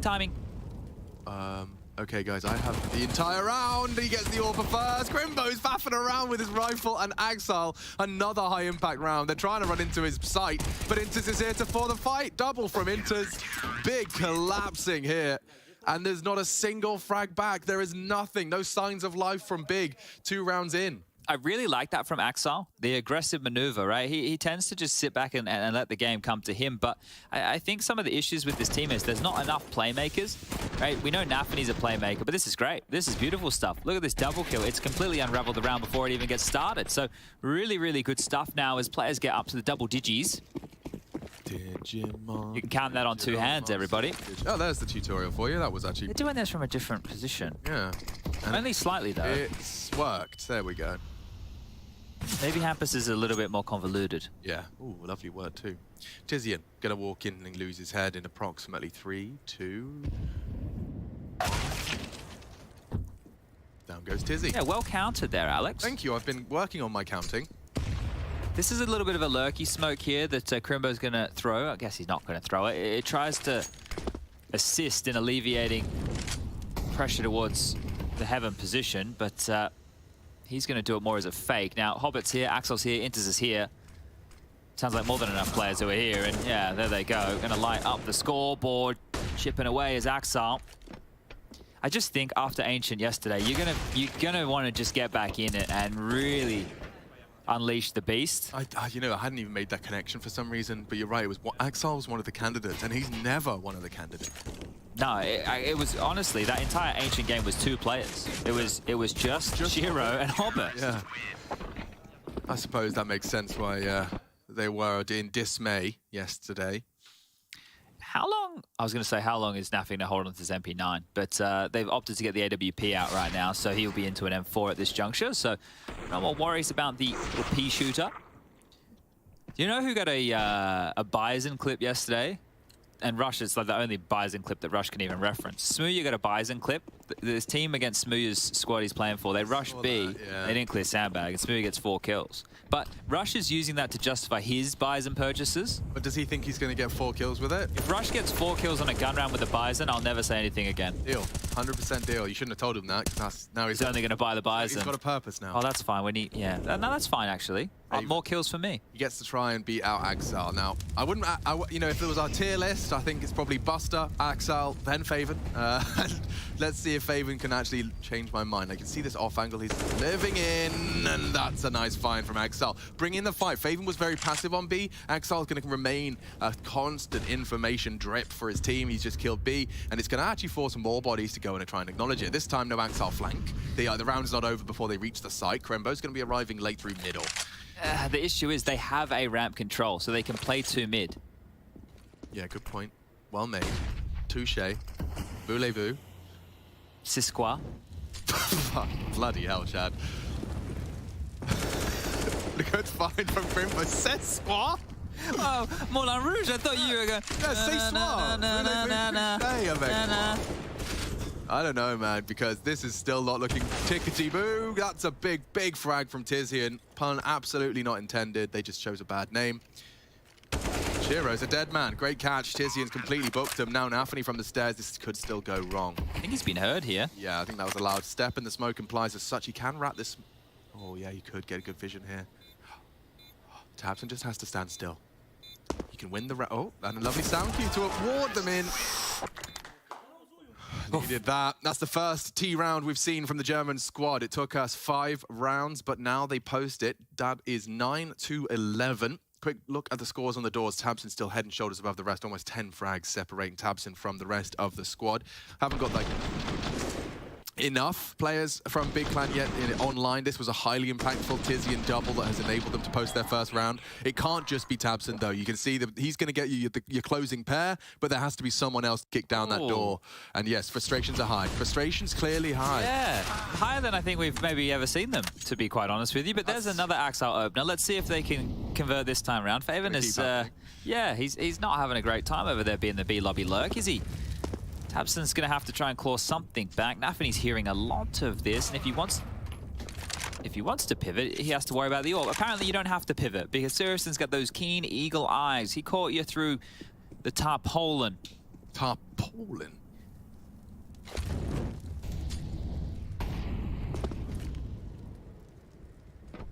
You can understand why we started calling it tarp, right? If you're working with a tarpaulin, you probably call it a tarpaulin to your colleagues 3 times before you're like, mate, pass us the tarp. You only do that in like trade school, and then after that, you get a bit more slangy. There's so many weird names for tools. Like I don't know if this is universal. What did you call? Like, what was the funniest? A shovel was called a banjo. Probably because it's a lot of fun to say, yo, you see my banjo? It's a lot more fun than saying, have you seen my shovel? Yeah. Well, A-exec. This is actually potential. Axel's here, flashing forward, flashing forward. Yeah, it's in the hands. And he's just going to catch it. Oh! That's an Orky Momo. I can't believe it. I feel so justified and vindicated. Even the pros do it. My heart stopped. Even the pros do it, Chad. It's fine. He had a silencer, oopsie. Oh.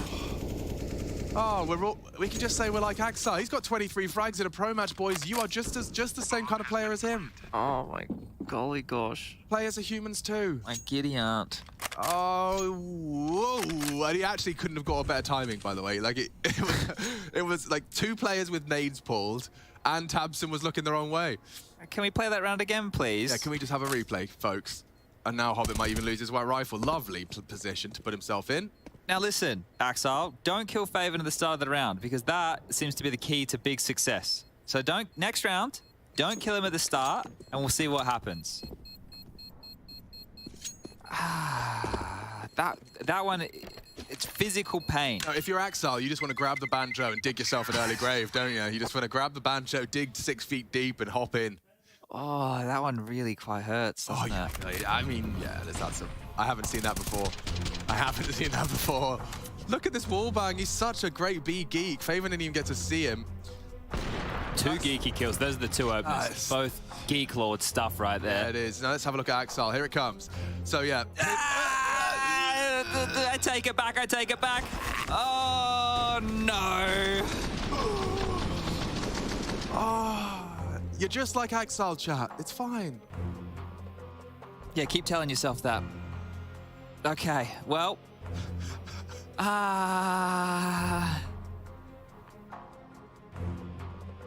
Moments before disaster. Things I wish I could unsee. Yeah, for sure. Oh.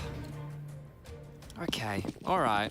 Group C. Double digis. Map 1. Day 462. And He's across! Faven's not dead in it. Oh! But, it's fine. It's absolutely fine. They're actually going to try and punish Axel here. I guess they want to tilt him off the face of the planet, so...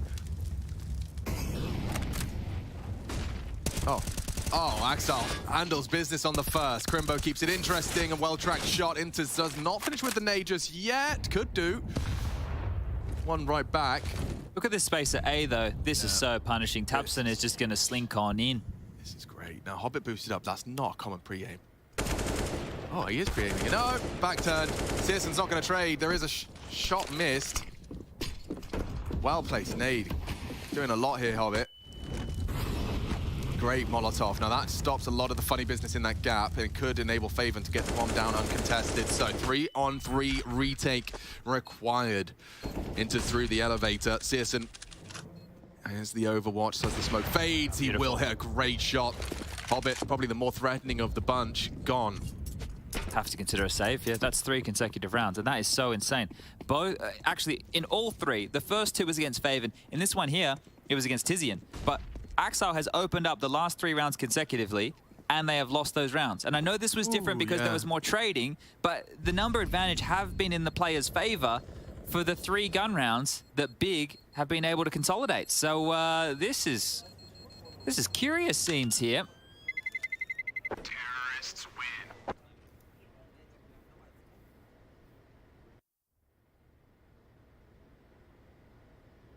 Finances bleak. 46 for Hobbit. We're going to get inters on the M4. That's the last timeout. That wasn't the last. Yeah, so Groove is on the mic. Yeah, this has happened very quickly. And in the early stages, like I was saying in the first half, I thought Big could have gotten more CT-sided rounds here. And now, well, sure, the silencer moment really helped them out, but they are clawing their way back into this. You know, and I'm sure we've over-dramatized it. Could have easily just been an Axel headshot and he immediately dinked in return, you know, 1 for 1. It's not like it was the rounder, but it could. It's all of the unknowns, the unfathomables, the we'll never knows that came with that moment. Now at 11-11, someone would tell you to make a wish. Well, it's got legs to it. Certainly does. And so does Rushley. Haven't shouted him out. Rushley 1, 2, 3, 4, 5, and 6. Had his birthday yesterday. I believe he's 28 or 9. And Axel being Faven again. He's going to nearly take 2. Thank God Crimbo's there. But again, Chad, 4th time the charm. That's the 4th opening frag from Axel. Can there be 1 player's conversion? More promising now with Crimbo's departure. Well, he might catch them here through the... Oh, he might catch them just through the metal here. Tabson pokes his head up, and he's going to go on down. I thought that was going to go against them regardless. So Intus is lucky to scratch his way through that. This has to be a player's round. It has to be. There's no way past it. I mean, there's only one way in which this doesn't end. With players taking a round, and this isn't it, actually, Nafany. That's the I'm coming mating call, right? You know, you're making it quite, you know, you're jiggling around the barrel. I'm on my way. Here comes... I'm on my way. It does betray us more often than we may realize, that long AWP barrel. And Shiro's quite the opposite. Perfect line, deep into the stairs. Which animal do you think has the longest snoz? I reckon... I'm 29. Congratulations. Happy birthday for yesterday, Rushley. I didn't say anything in the social media stratosphere. I hope that doesn't imply that invalidates your friendship, I don't care about you. It invalidates your friendship, actually. Yeah, he did observe the other map. Yeah. He could have had so many opportunities. I acknowledge that you were born 29 years ago. He'll get over it. Yeah. So anyway, animal with the longest snoz. Probably an anteater? a narwhal. It's not real. Narwhals are real, bro. Don't get me like the Kevin McAllister thing here, right? This isn't a Kevin McAllister thing. Narwhals are real. They use it. It's like a really overgrown tooth. They're like the real unicorns of the sea, Chad. Don't shake your head at me. Narwhals are a real thing. Chat, tell him. And I'll tell you about this round while he's actually Googling it, bro. Look at them. Oh, shit. Yeah. Reality just slapped you in the face, didn't it? Like a cold bucket of water, Birchall. I know, Kevin McAllister, I trolled you a little bit. We do a little trolling. Narwhals. I don't know if it's a nose, though. Yeah, more of a horn. Overgrown tooth, yeah. All right, fair.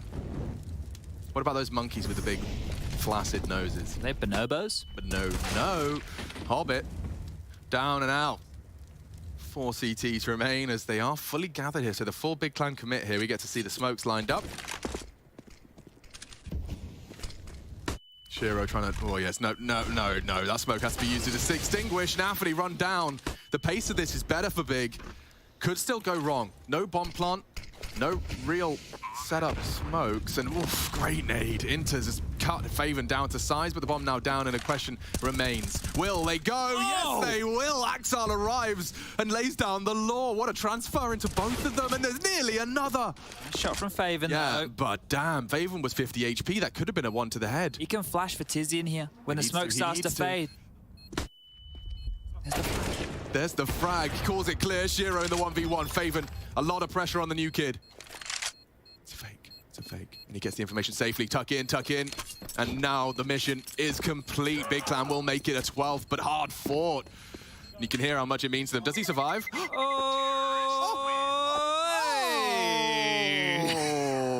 I thought he was going to go time it to perfection. It's just not possible. Yeah, I think the low HP. Yeah. And like I was thinking, like, you know, if he just time it to perfection, Geronimo bomb explodes. He lives with 1 HP and we reset. Yeah, he gets grabbed out of the sky. Yeah, exactly. Saved by the calculation strafe. Well, both teams have broken buys right now. Famus's and Galil seem to make up the lion's share, and Sirison is going to be into a scout, so Shiro has the biggest of the Scopy boys, and that was a nice little play there. Axel almost made it doable. Back into the thick of things early. Nafany on the prowl. He's been able to get himself some ramp space. Now, do they really want to risk one of these M4s? They only have 2. Oh, Shiro's actually taking a tag, so Sirison strikes first with that scout. They've blocked them from heading towards A, right? So making sure they can't mount scaffolding means that they only have to channel into one angle, which they've actually removed that angle and the head of Tabson right there. That one is going to really sting. Big leg up into the round and to find one back. Hobbit somehow makes that FAMAS sing. Where did Searson's weapon go?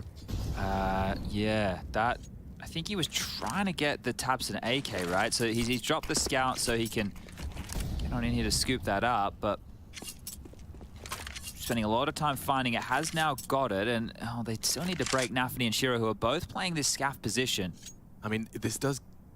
I mean, there's a potential for frag. And oh, yeah, real problem. Real problems.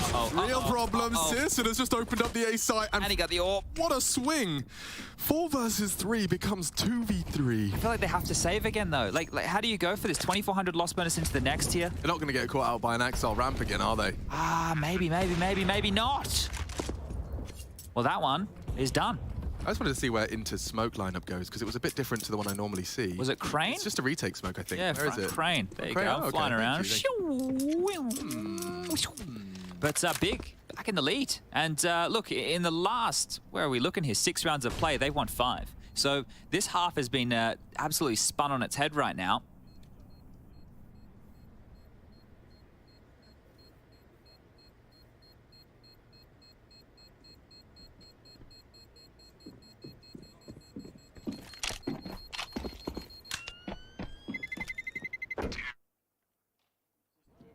Keeping a lid on things as well. Right, I'm trying to be a fly on a wall when we can hear those comms, just to listen, right? Just to try and gauge the emotions, where it's at, who's talking a lot. And this one here, you know, a couple of misses from Shiro. He knew that he had to fight, but that's great. Sirison showing that he is dynamic. Yeah, and every Orpo in particular, when on the rifle, will have such a firm grasp of when you've successfully baited a shot. He hears the first, he's still alive. He hears the second, he's still alive. That has to be his kill. He makes the progressions, he knows there's a window, and he jumps straight through it. NK, you can see the coach of Big Clan is having a very heated debate with tabseN. Understandably so, because right now with the loss bonus where it was at coming into this round, this should be Big's 14th. It's likely just to be a couple of upgraded pistols and the one saved M4. That's all they need to get past here. This is your best opportunity right now to get yourself up to 14. So have that chat, make sure everybody's on the same page, and execute with perfection, because players, they're starting to falter here. Yeah, this could be it. You lose your 14th, you keep everyone alive, you got funds to force the 50th, 16th, eventually.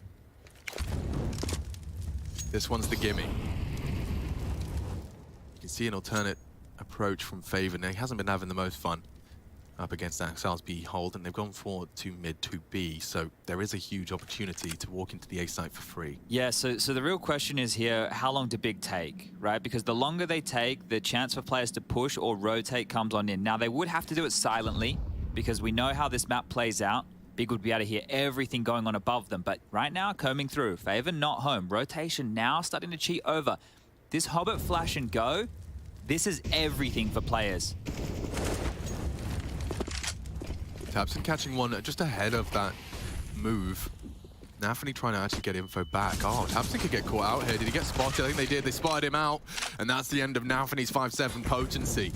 Hobbit's flash has already been used. Yeah. So, so much info. You saw that Inter's caught a glimpse of at least 2 towards the sandbag side. So I guess Inter's wants to keep hold of what he brought into this. He's already heading to mid to save. Yeah, and they need it, right? Because going into this next round, it's 2,900. They'll have enough to purchase, but it's not done just yet, right? There's still a real opportunity for them to keep themselves in this game. Ancient coming up next. I almost feel like we're guaranteed to get ourselves a 3-map affair here for the opener of our Friday. But if players continue to have some of these wobbles, we saw it happen yesterday. It's definitely possible here. This would be... Look, we haven't had G2. We haven't had Vitality. Outsiders didn't make it. Could you imagine if we don't get players as well? I mean, I can totally imagine a world like that just by virtue of how the other groups have gone. Yeah, it's more so I guess we don't want to. Don't want to live in that world, man. But, I mean, it's always a case of, especially when the round robin best of 3s, those first couple of days, those results will come back and haunt you. You have to, but it sounds so stupid, doesn't it, when you boil it down? But you just have to be everyone that's in front of you. Yeah. But it's just not how it works out. Big Clan coming in with a very threatening Vertigo pick. They have picked it up against the players and now are 2 rounds away from converting the punish. I'm looking forward to hearing what the desk has to say in review of this.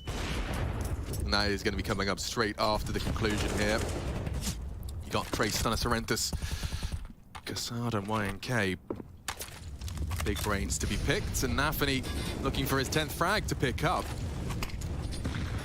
Drops a defensive delay smoke on the corner, but... Keeps dropping, right? This has happened to them a few times, either with the set throw or on the fly, and that's not what you're trying to gain. Now the sound...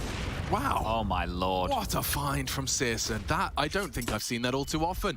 At least not as quickly and effectively as that. Axal just caught as he exposed himself to the util flash.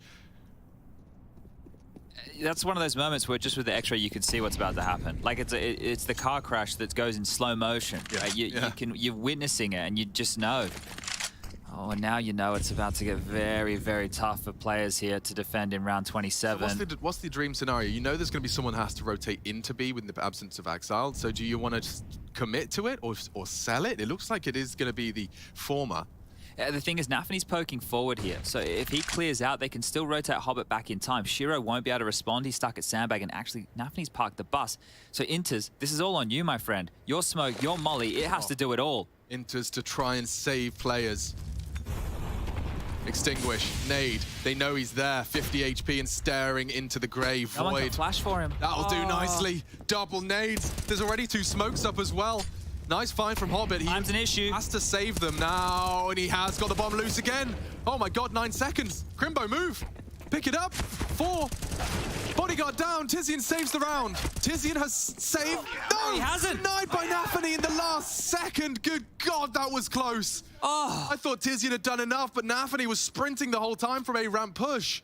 And with 1 second to spare, I would hazard a guess less than a second in that, Chad. That is crazy. That Molotov that was thrown on top site is why it got so awkward, because even if they wanted to plant the bomb, they couldn't get it down. So, yeah, Hobbit's done an awful lot in that situation. Oh, they've kept themselves alive, but only just. And this is the opener, right? This is with the X-ray. You can see this was coming, just walking straight in. The perfect weapon for the job. Ah, dearie me. Okay, well, we are back underway right now. Nafany's already towards top ramp. Axel trying his luck over towards B. A big nade right there. Oh, look at the damage. Tons of damage. Chipped away. 3 members of Big Clan now within that one-shot M4 headshot. No more will we have a dink exchange favoring that of the AK. And maybe more importantly for Shiro's UMP as well. This is going to help him out a lot in some of these fights. And they might have to use him over towards Shaw on this crane position, ready to take contact early. You can't sit back and play retake with the UMP. So some more proactive play ahead here as Big are bearing their sights down on the A bomb site. This molly combo could be great. Unleashed it. It's going to segregate the pack. It's actually going to thrust all of them forward.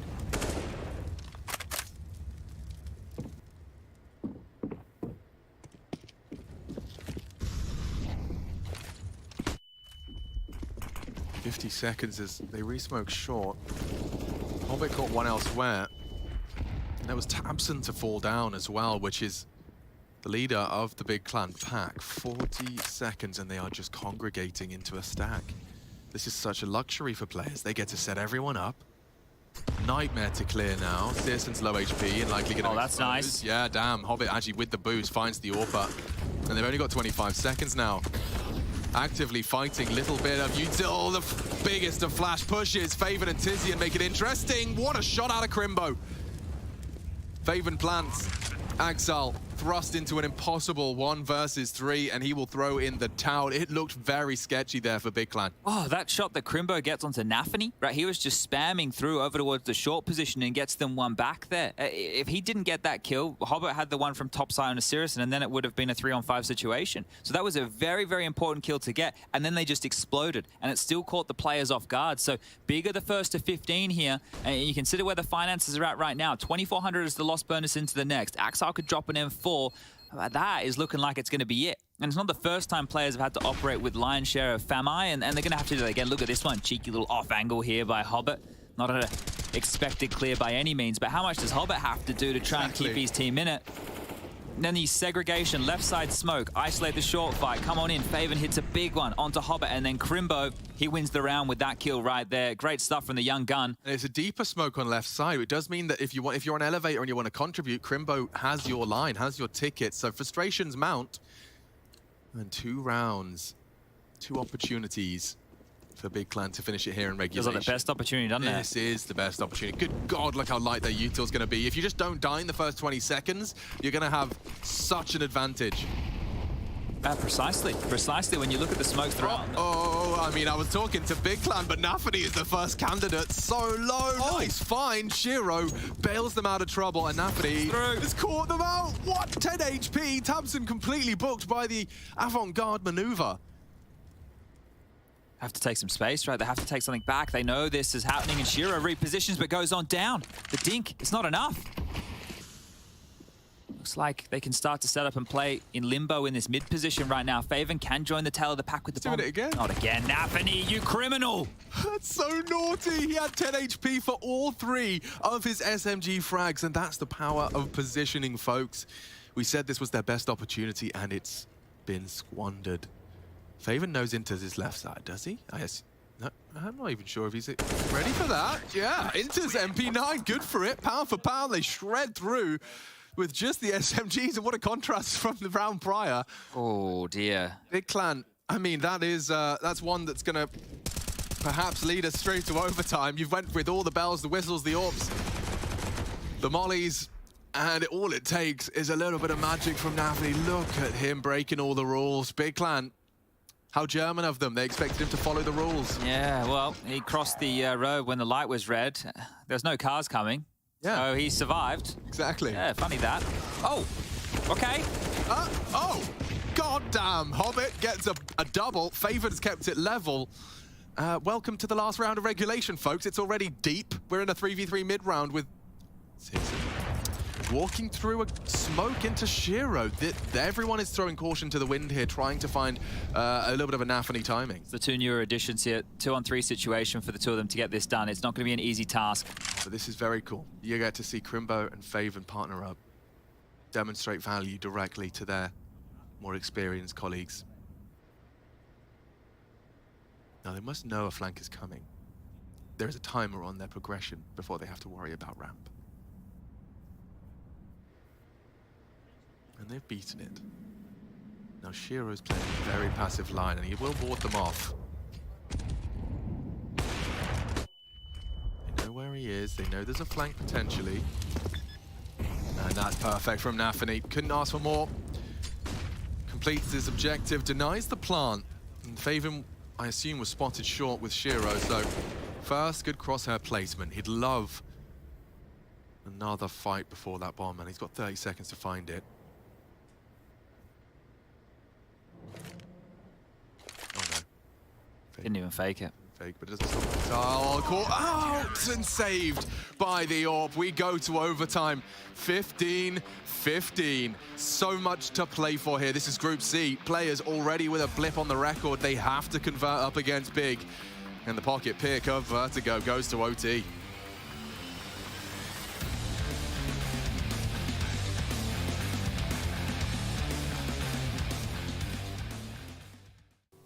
We have Groove as a coach for 100%. I mean, he gonna focus on his role. Now I think he gonna do more. I don't know, to be honest. He did already a lot for us. Now I think he gonna do even more, and of course he's gonna help a lot, and we need it right now. NK is now our coach. Like 4 months ago, he changed us a bit, I would say. We are now more structured, and we have like a more healthier plan outside of the game, and he's also more calm than the other ones, I would say, and he's also pushing us to the limit than before. So he's doing a quite good job, I would say, yeah.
Strap in, folks. We're off to overtime, and only on the first map of this series. So we are getting your afternoon started on a Friday with everything you need. Good Counter-Strike. We got the Germans on one side with 2 new names, and they do seem to be starting to demonstrate a whole lot of threatening presence in the serve. Admittedly, hasn't all been sunshine and rainbows. Big, I think, have victims to unforced errors as much as players have. Yeah, it's hard to see how Big win this one now. Their T side was very flat. There was multiple rounds in a row where Axel gets the opening kill, and then Big were fortunate enough to pick it up. And if that continues, it's not going to continue to fall in their favor.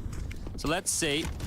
Yeah, we need to see a little bit more convincing out of this T side from Big Clan. Nafany ratting smokes. He's gotten away with it once or twice on an SMG. Notice late as well, when it was crunch time, that he started to get a bit more pep in his step with how much aggression he was bringing to the table and starting to find some impact. They needed that. Now, you know, Nafany pushing ramp smokes is not going to be a surprise. Big have watched the demo. They know what he likes to do on this map, and Searson's pre-fires make that clear. Well, straight back towards B here, and this is looking good for players now. Axel and Inters both over towards the B bomb site now. Axel's having a great game here. Inters has switched on to this. And Hobbit's also pushing mid. So, oh, that may have been heard. It was. Oh, a horrible death for Faven to stomach, and Tizian's just gone down in mid. All right, tabseN's just decided he's got to take off the gloves. Bare knuckle boxing his way into B. This time I do this all on my own. Everyone in front of him and everyone to retake the site. I don't feel like Searson's going to walk that bomb in on his own. He's going to count on a boost to peek over this, and it's going to enable Shiro for... well, it's a big gap. Huge gap. Cancel that. Flash is there, and oh, shots are connecting. Scary stuff. It's going to fade. 2v3. Nafany eventually is going to arrive on the stairs. Their bomb's now down. So much pressure on that B stairs player. Just making noise right now to keep them glued towards these positions. You can see Nafany starting to activate. Oh, great catch. All onto Crimbo now, and 3, too easy to retake the site. Players will recover. tabseN, I mean, you know, I really do. I don't know if I was, you know, over-romanticizing it, but it does seem like it was just a case of, all right, I'll do everything I can. And when tabseN comes online, he does get 2 frags and a bomb plant out of it, just not enough with the absence of contribution from his teammates. Favored a nasty death. That crouch release killed him. Like, it's actually, I don't know whether it was forced by a shot through the boards, but he straight up just accidentally slipped the finger off the crouch. His head came up, and Inters immediately lined up an instant wallbang headshot. Yeah, and this was good by Nafany as well. The fact that his 2 teammates were stranded behind smokes, he just waited until that faded. This is one of the things, you know, that, look, obviously at the lower levels of Counter-Strike, people don't account for, but when something's smoked, they're going to be glued on the other position. There's an opener. Quick from Searson. Nafany, the hero of last round, in an early grave. Nades back either way. Molly's going to hold Shiro from more fights. tabseN, well, he's doing what you said he does. He's taking some space. When he must. Opens up onto Shiro, no less.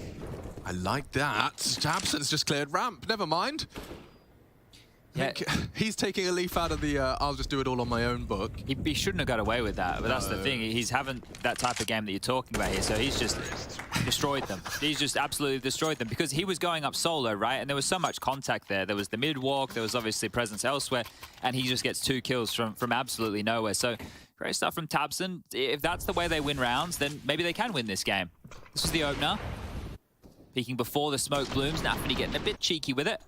Shiro not ready for that aggression, and then this over the top of the one-way, right? Hobbit doing the cheeky top ramp one-way there. So good stuff from tabseN, leading by example. Yeah, let's see if they can replicate it. 2 on the T side would be such a big win for Big. They are struggling to close out on their T side in regulation, and now, well, 1-1. Let's see if they can win another one. Same flight path, tabseN trying to walk on in and doing his best Nafany impression. Yeah, Shiro though doesn't let that go. Quick public beheading. Well, there's the can opener gone, so now you're going to have to do it with, well, I don't know, I was going to say a knife, but maybe a fork and a spoon. Or a spork. Now, we all saw that trajectory. It could still mean there's someone there, but we'll operate under the assumption that it's not occupied. I can't believe how many feet are planted away from A, given how much is committed here. Obviously no answers, no information. You're hearing one throwing a lot of nades and steps. And we are seeing Hobbit cheat back over, so It does come down to just hitting some crazy shots. Shiro posted up in a passive line. There's still smokes here to go for a full site execute, and they are baiting out more utility as every second whittles off the clock here. So you can see them lining up the nades now, but Hobbit's here with Nafany to lock down short. He wants a flash. He gets one. One was anti. Tizian, good for it. Experience prevails. Playing anti-flash immediately contributes a double. Now this boost, they've been pulling it off successfully. Won't be able to contest the plant if Tizian gets it down, which he has. 3v3 retake. Big Clan, they're close now. This is half of the battle to getting a second round on the board here in overtime. MR3. Inters has some util here. There's one flash. Tizian not going to activate, just going to look for a peek. Time, bomb halfway gone. Yeah, big find from Tizian. He's actually winning this round on his own here. 3 frags, does go down. Silenced by Inters. No smoke after that one. Careful now. Searson really was overextending a little. Time sensitive. They just have to stop the defuse. And they will. 17. And listen to what that means to them. They know hard part may have just been dealt with. You've got to convert, but you've got yourself the leg up. You're once again in control of this game. Yeah, a bit more fired up there than towards the tail end of regulation, right? I think in there they knew that they could have closed it. But here, now that it's on like Donkey Kong, yeah, great stuff from Tizian, really. The impact there, especially after losing Tabson early. And then this, right? The flash helped him then set up on that line. If he was just sitting in the bomb box, he would have had to have worried about just little slight jiggles. So the flash to enable him to get a deeper line. But here we go, CT side, Nafany up to his usual tricks. Yeah, it's posted up. Searson's responsible for it. Well, they know now.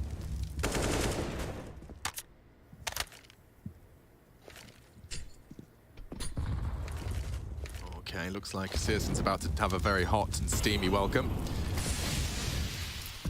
He can jump on the railing and play over this smoke. That's if they don't spray, nade. I mean, they know they're so close to an opening kill here. Bang. Oh, that's the AWPer just gone by nades alone. Very committed position, but a one-way betrays them. Good chance on the multi. Tabson kills Crimbo. And that leaves them really up the creek without the paddle. It's up to Tizian again to try and be the hero, and he's rocking the M4A4. He's about to roll back the years. Who needs a silencer when you've just got a loud and proud M4 down now, and that's the round concluded. Yeah, something as simple as that. The thing with that play right there, they're trying to reaggress top ramp, and the spacing, it's very tight, and I think they're both trying to take advantage of that one-way smoke there, or Crimbo wants to be close to make sure he trades off of Tabson, but actually he just, you know, makes this so difficult. It makes it so difficult. Excuse me, yeah. And I get it. He's trying to swing. He's trying to swing because Tabson's in a fight, but it's cost them a lot there. Oh, yeah, I mean, there are unforced errors all over the shop.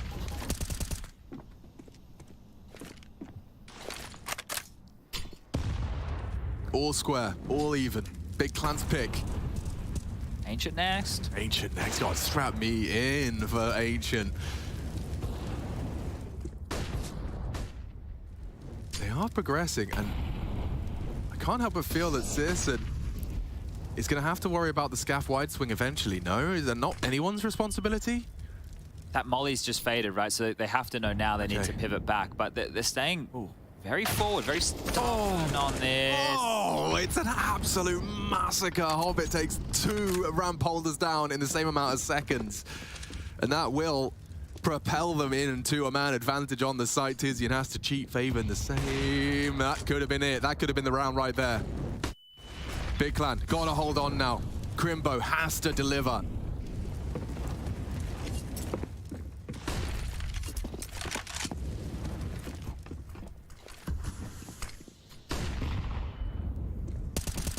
And Crimbo spraying into the smoke for a double, puts the bomb on the floor, nearly enters as well.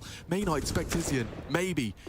They won't expect Tizian. Now he's got the bomb and the 1v2. Crimbo and Tizian combining for a 2v4. He gets the double. The new kid on the block, and with 20 seconds, he knows Axel has to plan A. Oh, this is a great play. If Tizian gets across towards Sandbag, I feel like he's won the round just by positioning alone. Unless Axel hits the strafe and plants backside. Oh, smoke. Oh. Fake? You can't fake, there's no time! Oh, you hit the shot. Tizian and Crimbo, what a recovery for Big Clan. The German side feeling themselves. Crimbo, a big high-impact round. He had 3 players in front of him in that smoke, and he takes 2 and the round. Jeez, yeah, impact felt there in a big way. This was Hobbit's double opener. This is a 3-on-5 from the very beginning, right? And then Crimbo gets this. I think that Faven goes down during this spray, and then the round, it just disintegrates here for that of players. Tizian with a very good heads-up maneuver there late. And starting to feel, what can they do right, really, players? You get the 2 openings and you still can't convert it. Just one more now for Big. They've been here before. I can't believe they recovered from that beautiful Hobbit double. Watching it in the replay, you just thought that's like round ending. Oh, they are hiding from Nafni's pre-aim. It's one of those things you want to do it when there's a tell. If you just stay with your head up the entire time, we've seen how easy it is. Like, I think Furia showed good examples of how simple it is to clear these kind of angles. You're sticking out your little cap and they can see you before you even get a chance to shoot back. That spreads, yep. Oh, brilliant. Oh, it's okay, they can stay in this. Yeah, but it does imply that there could be a boost. Baiting the sound, Crimbo is not falling for these wicked games. Spotted, escaping. Jeez, what is that made of? Yeah. Armored bloody car right there. Adamantium. So many nades coming their way. Busted and bruised to Tizian and Crimbo. You want to see a push from Faven, right? Like, he's the poor guy, right? His stats don't replicate the game. Well, don't speak of the game he's been having. All he's done this game is rotate A. That's all he's done. Yeah, this poor guy. Oh, he's gone for the angle. Not this again. We're here again. This is how it started. This is how Crimbo's CT adventure started. Tizian just caught off. Oh, God, he could have it. He's just got to make sure he peeks more proactively. Wait for it, and Crimbo. They run boost. Perfect chance to strike. Exile immediately trades. Tabsons, let it slip, and we look to be going to a second OT. It's only 9 seconds. Maybe Searson could win by virtue of the clock. He's not going to hit that wall bang. And Exile's not going to let him get away. We go again. Just like that, slate wipe clean. Not a second to think about it. You go straight back in as we reset. Still looking for an answer as to who shall take Vertigo. This time, however, players starting where they were. They'll be bringing the attack first. Love to hear what Yanko and Kassad think of that position Crimbo's used twice. My statistical analysis is it's 100% of the time not worked. It's just... Anyway, it doesn't matter. 18-18. Yep, we'll come back to it.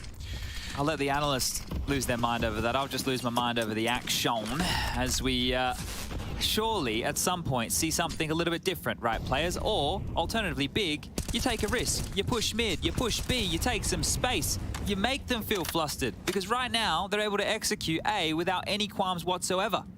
Ah, yes, of course. The Hobbit hole, I believe they call that spot.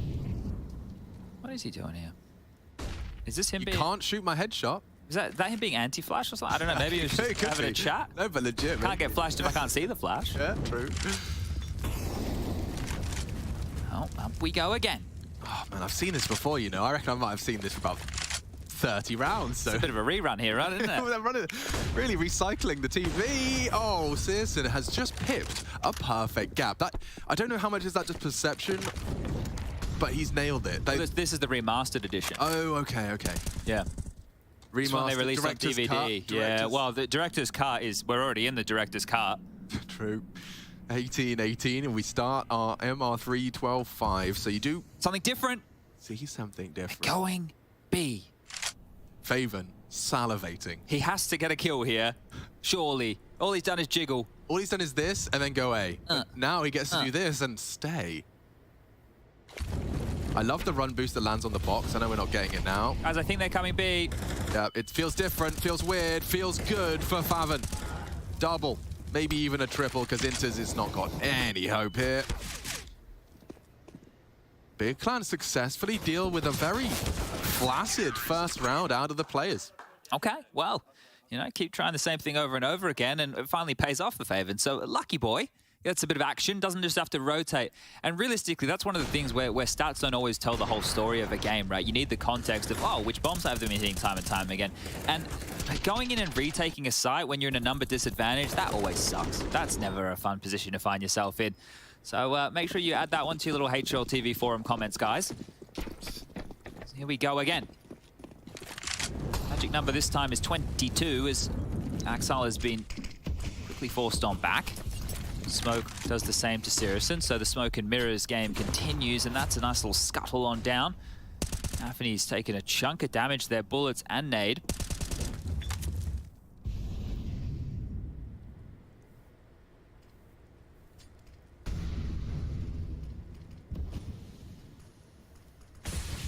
Tizian to be tested middle. They could boost. Hobbit implying he wants something, staring at his teammate. But they are going for a mid to B split. This is different again. They can leave Sirison over towards the scaff position and rotate a 2-2 defense here. Crimbo flashed in. Oh, but Hobbit was anti. Deliberate or not. It's a lot of pressure now. Favon, can you deliver? The answer's no. Axel Crosshair in the perfect place. Tizian trying to be the hero. And what a shot! He snaps into Shiro. Keeps us in a competitive environment. This is huge from Hobbit, though. This is the rotation. It's completely locked off here. Missed his shot. Did he? No, Hobbit's low. 4 HP. They're both low. You could use a USP, but Tamsin's going to have so much to deal with here. If he can just be in the blind spot, maybe he can isolate Nafany. Oh, hello. I mean, spotted. Yeah, he gets it. And now, with a deep flash, he could progress a little deeper towards those B stairs. He's got all these nades. He's just picking them all up. Intis is going to burn if he's not careful. It will spread. Responds, gets the frag. They need to defuse, though. They need to defuse as soon as the flames fade. Searson down. Tamsin holding. Hobbit's going to run him down in time. Oh, wow. What a way to finish. Hobbit 3. Everyone down and out in that round. That grenade from Tabson onto Inters was perfect. Yep. It did so much damage. He got 12 HP. The molly forces him forward. I mean, that was such a unique Counter-Strike round. I almost just want to watch it again in slow-mo, but yeah. How did Hobbit not get flashed was my first question. I didn't really get answers in the replay there. Like record-breaking tweets. Look, it's utility that wins this round, like almost completely there, isn't it? Yeah. Because that molly is what made so Tabson couldn't sit the defuse. Otherwise, he could have just stuck it. But here we go. Who's going to walk away with the round lead at half? Hoo-wee. Something's got to give, right? Yeah, right.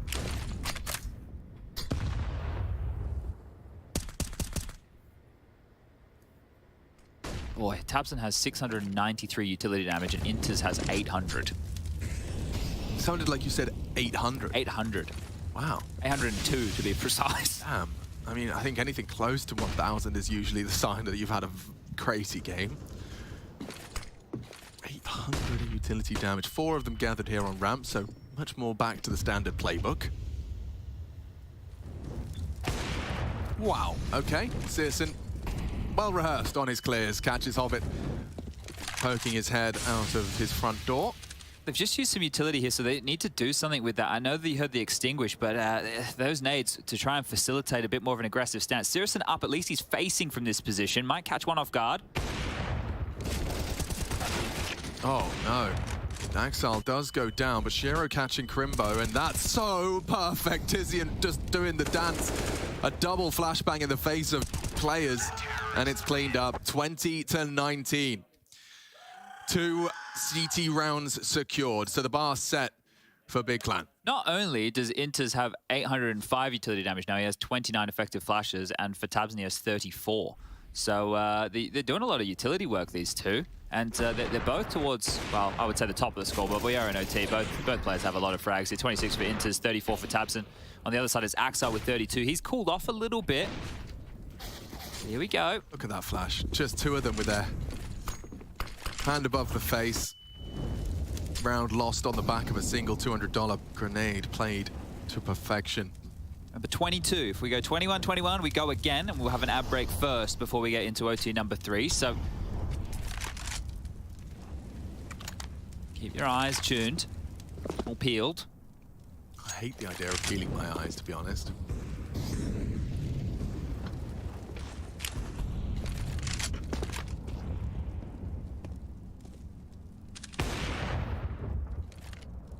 Last time Searson was firing off shots through the A ramp smoke, they all in B. And last time they did this boost, it didn't work very well, but there was 2 at B. Hold your nerve. So they've cleared close with those nades. Now he's up. He can scout quickly here. Yeah, off the flash, surely. Axel fired off some shots. You know he's going to be close, but he does bide his time.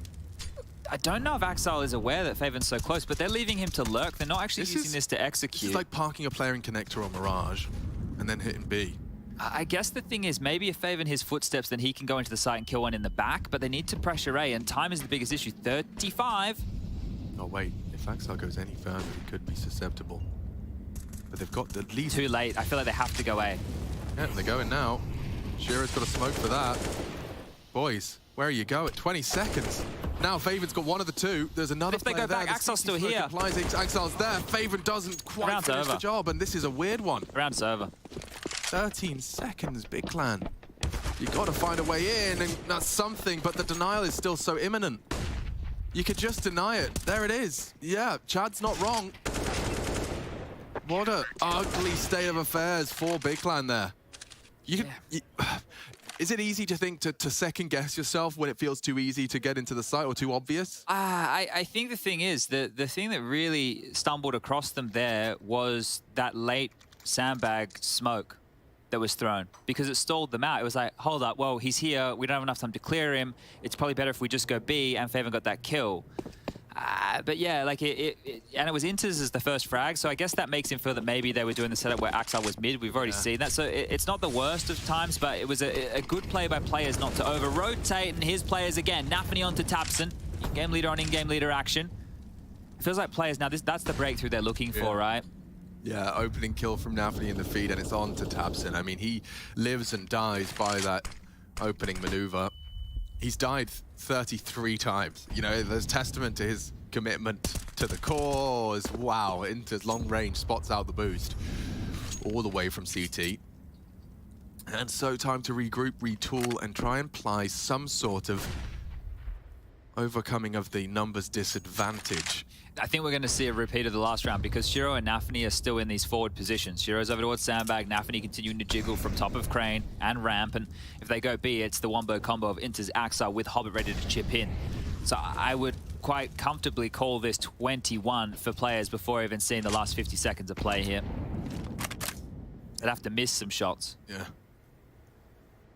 can see the reactionary view. Like 4 smokes, dude. What he was waiting for, and Axel does immediately knock Faven on the floor. One through the smokes, not much to celebrate. Inters is still on default. Inters is gone from default. Tizian catching him with the spray, but with 25 seconds left. 5 bullets. 5 bullets in that new weapon. And the bomb now down, but it's only Circe, and he hits it just as the flash pops. Oh, he didn't catch a glimpse of him. He actually wormed into the smoke. Now he knows. And they do too. Elevated angle, he has to hit this first shot. No flash, and he quick switched. It's not planted for him. It's not planted for him. It's not planted for him. Oh, whoa, whoa, whoa, whoa, okay. The knives are coming out there. The no-scope's not hitting, the knife does, but goes the other way. Shiro will pick that one up, and now players just one round away. I think this is the first time they've actually been in this position, right? I think Big have had 2 opportunities. Yeah, so if I've been keeping track correctly, which I probably haven't, this is players' first opportunity to really close out the match here. Great first shot out of Circe, and I think the sobering reality once they got across that default. And a nice loud celebration, Harosh from Nafany. Can they close it right here, right now? This has been a long first map of this series, and testament to how much is at stake. Big and players, both teams with the 1 win, 1 loss. Axile, they heard that. Oh, he heard that. See that? Yeah, careful. Your toes in your head, exposed. Faven's not having fun against Axile. Just a contrast in experience. If you're going to be... Oh, there's another one back. Whoa, it's all falling apart. It's all over. And, they've fallen over their shoelaces, Chad. They've got jam all over the face. It's been a long game. It's such been a hard-fought game. But to lose it like this. Yep, not the way you wanted it to go down. Tizian can try and change things. It's great to take Shiro out of the equation. It's better to catch the rotation of Inters. Nafany, however, is here to win the round, and I don't think Crimbo is going to be ready for this. Oh, hasn't been cleared. Yeah, that's nice, actually. Oh, Tizian not clearing his corners, and so all resting on the rookie in a 1v4. Well, Axel thought it was clear because Nafany just was down there, right? So Crimbo, here it is. 3 more to find now. What do you got, young gun? It's got a smoke. And he's been spotted. Great catch, ducks under the shot. Nice. Shaping up of a 1v4, taking the first two. He knows they're going to be close. He'd love a plan, and that smoke should facilitate it. Nade could finish, and it does! Nasty way to go. A nice try, but there you go. Players will take the map. Vertigo was Big Clan's pick, and we do see it conclude in a double overtime affair. Big Clan will have to reset, retool, and get back on for Ancient. I'm looking forward to it. I'm sure you are too. Grab a snack, grab a drink. We'll be right back with your second map after some analysis.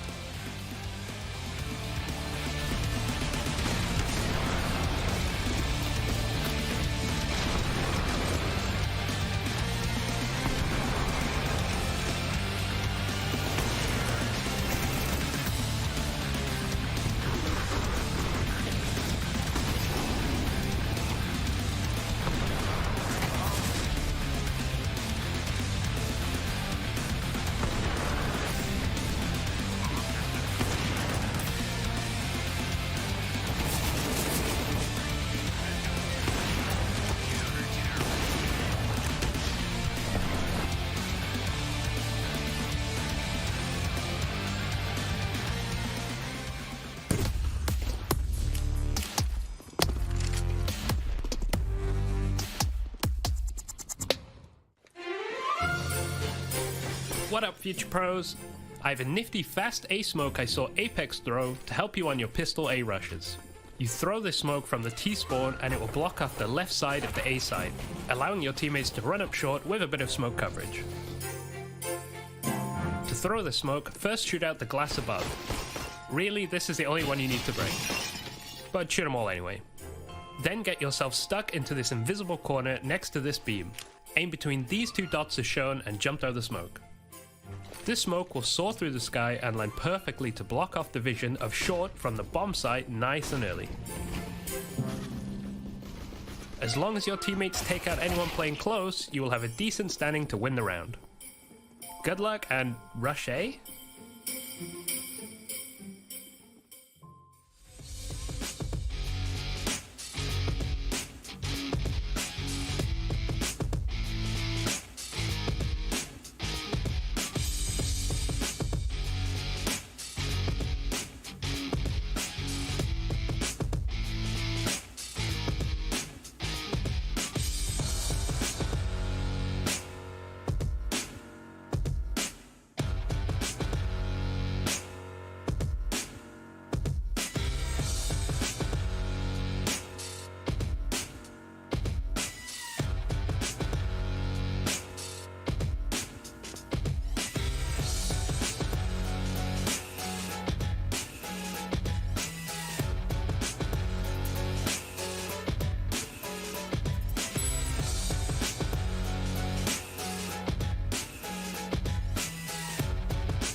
Cookies crumbling, but ultimately it's big fumbling. They get it all the way to OT, and the players go ahead and knock this one out of the park. Almost finding ourselves with 3 OTs, but didn't quite come down to that. Now, did it? Kasad Yenko here with me on the case. We're here to talk a little bit about players versus Big on the map that was Vertigo, that got to overtime, and we're already fully alive for this series, Yenko. I thought we were going to a third overtime. Trace, you know, when I saw Crimbo was the last guy left, he pulled off some heroics already in the game before, right? Had some crucial kills in very important rounds, but, you know, the nade from Hobbit seals the deal. And that's your joke of the day, right?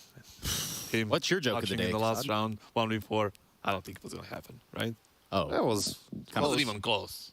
Kind of rude, but right, man. Whatever, dude. Sure, yeah. So, Sure, anyway, screw me, I guess. Crimbo, try as you will, try as you might, you are no Kimbo Slice. That's for damn sure. No one gets knocked out in this regard. At least for Crimbo, it looked like... what a fighter that was. Yeah, what a fighter that was. Crimbo also trying to fight, but at the same time, trying to do the same thing again and again. Perhaps that catches up with you. All jokes on the side, right? This guy's on a roll today. Now, the thing is, like, with Big, I was positively surprised by the aggression on the CT side most of the time. You know, I didn't really expect something like that happening, and they were like, you know, opening ramp, opening like, you know, on the mid side as well, and it caught the players by surprise at the beginning, but at the end, I don't think they could have finished it, like, because of the... Yeah, it feels like the game could have snowballed even more if it weren't for, you know, a couple of very important kills from Shiro on that AWP that he somehow got into his hands early, right? So, yeah. So let's go through it. We've got a list, like a stack of rounds to talk about. Round 27 seems appropriate to talk about, guys. Yeah, this was, you know, again, towards the end of the game, and you feel it's a bit of a fumble by players, right? I think they were in a 5v3 situation here with a couple of opening kills, or... Is this the... No, this is the big round, right? This is when they ran out of time? Yeah, they ran out of time, and I believe this is the round where Exile killed the planter in the very last second of the round. Kaboom. So many rounds, man. So many rounds, and that's part of it, you know? When you get a game like this that does end up going to OT, it's a lot to digest, a lot to take in. Much less if you're the player in the server, right? There's But this is Nafani with the big impact, right? The kill from the flank, and he was having a poor game, right? And this was like, felt like this was the round that Big, like everything's going their way. They had the entry kill, they had great utility usage to take B bomb site, right? But yeah, Nafani is just like, they're just 1 second too early. The positive thing for a round like that, and Nafani had a shocker game again, right, in this tournament. Happened at the very end. Usually when you have like a low impact map like this, you know, like low amount of frags, it tends to affect and spill over you to your rotations, communication, everything like that. You can see this round where he was just on point at the right time, at the right place with the flank, canceling the plant and a possible clutch for Big. So props to him for keeping his shit together, right? Yeah, or his composure, as we know it in other planets. But yes, also, I know what you mean. I get the sentiment. It does make sense. We did say there's a lot of rounds, 35. Hell, run that one up, too. We might as well while we're at it. Yeah, this was another wild one, obviously, in OT. And this is where players get a couple of really good entries. I mean, basically just Hobbit. And this is a bit of, I don't want to say miscommunication, but just like being unaware, kind of, you know, Searson wants to fall back, and, you know, Tabson doesn't know that he's falling back as much, wherein Hobbit gets 2 kills, and then we see Crimbo step up again, right? Like in this 3v5, he's just going to get 2 kills through the smoke towards lane, and, you know, that's not the first time he got a kill through the smoke that really turned the tides of a round, and that really brought this round back completely for Big, right? Like, I mean, if players win this, maybe they close it out just in the first OT, but he brought the team back from a 3v5. It was Tizian in a 1v2. In the end, he quickly made it a 1v1 and just kind of Exile a little bit outplayed himself here in regards to the time. And yeah, that gave Big a match point even. High impact frags from Kimbo in a very stressed situation, 17-17. The thing is, like, for Exile, that decision, as weird as it looked in the camera after that, I believe he was going for the fake plant and waiting for the other player to start spamming, and then he was going to swing and kill him. But obviously Tizian didn't flinch at all and just, you know, make him look ridiculous at that point. But it was a decent try from Exile, I believe. Well, Exile, that's actually the name that I'm looking for, because Exile was all over the place this map. I mean, he had a lot of impact in a lot of different ways, but obviously his package will speak for itself on it, Kasad. Well, yeah, lots of impact frags for Exile, a lot of like good flanks on the CT side as well. I think he kept players alive during this regulation rounds in the very important rounds. So he got killed a few times as well on that flank, but overall the impact was massive. Yeah, it was tremendous. He had 35 kills to end this first map. Seeing as how the next map is Ancient, where he only had 8 kills yesterday against Movistar, despite having a great series up until that point. I feel like that was just an outlier. Like usually he's good on Ancient. It's not like that he performs worse on that map compared to the other maps. I mean, playing that A anchor on T side, on CT side, A lurk on T side, obviously can have a lot of impact. And yeah, you really do feel like this was Big's opportunity. I think Big had to win Vertigo and then win Mirage as the third for it to be 2-1. I don't think now they can win the series. Speaking about yesterday's result on Ancient from when they played against Movistar, they went mostly towards the B side, like half fast, super kind of exploding kind of style, right? And then Exile is an A player, like a donut player, and he didn't really have much impact in that one. So just because, obviously Chad and Alex, they ask us to sometimes look and discuss things. We saw Crimbo. Most of the time we ignore them. From time to time. But sometimes we'll... This time we'll humor it, and this time we'll look at something Crimbo's doing over there in the A site. We saw him play a spot that is not necessarily a one and done, but... The thing with this spot, we call it twists. That's why I couldn't, figure out when they were saying it. So the thing's like, it's very good when you have like a 5v4 or even 5v3, right? So you can just get that one and maybe get a focus on yourself and get a crossfire, and then obviously the second guy is getting killed after that one. So in a even situation, I believe it's very risky. It's very hard to get, especially when you don't know, especially when you have the right setup from your support guys. It's very hard to get multi-kills from this position, right? Like the angles are not there, right? No exit. That's why I would like to see a setup flash, right, for ramp somewhere from back, right? And then when the trigger comes, like a molly or a smoke or something, then you get a flash from the guy that's supporting you, and then you swing, and maybe you get a double kill. Also, I would like to see a double sandbags setup as well. Right now, nobody's even doing it. So because molly usually comes, then you put it out with the smoke. Somebody flash for you. 2 nades come in, and you both surprise. If you can stand on the side a little bit after the smoke, right, and then you get the flash, and then maybe it's a bait and switch kind of thing. I would like to see that happen sometimes, but teams rarely do it nowadays. I'd like to talk about defense of the Ancients. All right. Or better yet, Big defending themselves in this series on Ancient. Now, we think about it, they're already down in the series, but this is overtime. What does a team like Big, well, that pretty much speaks for itself. Man, I see Nafani's pumped, man. Like, that's it. It's GG's, Trace. GG. 2-0. Pack it up. For players. He's feeling it. He's back. Yeah. It's not terrible. His rating was like, if you filter out the Party Astronauts game, it was like 0.67 or something like that, right? He's not been having a good time, but now he's having a good time. So expect more impact for him. Yeah, and for Kassad, impact on Ancient, where do you look They're starting T side right now, like they did against Movistar Riders yesterday. And they got, 6 rounds, and that's first 6. They got first 6, I think they won maybe one more. The thing with Big on Ancient, we don't know how prepared are they on a map like this, because they got a substitute and the new player, and they had to prepare for the RMR and play all these official matches in between. So map pool might be a problem for Big, and that's the opportunity that players will not kind of drop. Let's see. I think also you can tell, right, that regardless of the map, what the preparation is like, from how Big approached their city side on Vertigo, players can get like a feeling for what they're going to try and do on Ancient, right? So that can help them kind of be a little bit more ready for what Big has in store for them. Well, what do they have in store for us? We don't know, because we do have to stick around and watch it just as well as you do, live, in action, in the flesh. We're talking about Big trying to defend this best of 3 against that of players. And as it stands, Ancient might just be that test.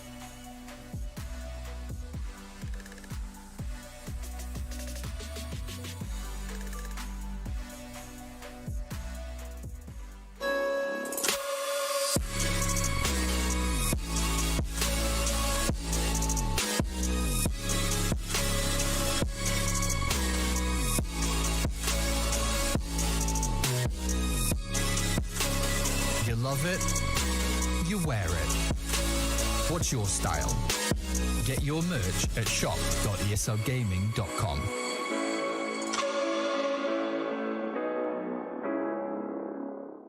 Choose nades, choose a smoke, choose a flashbang.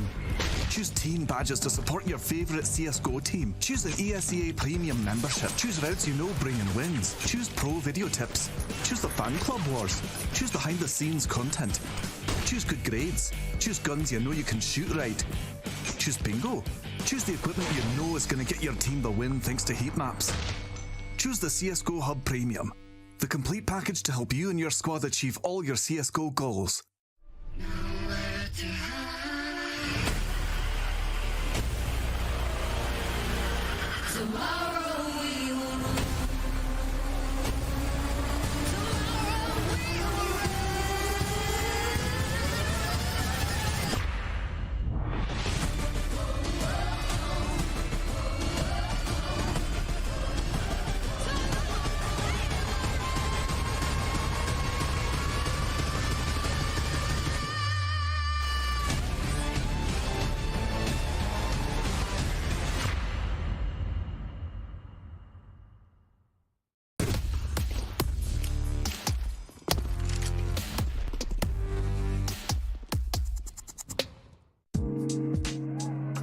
Hey Future Pros, locking down mid as a CT can put you in a good spot in a round of Ancient.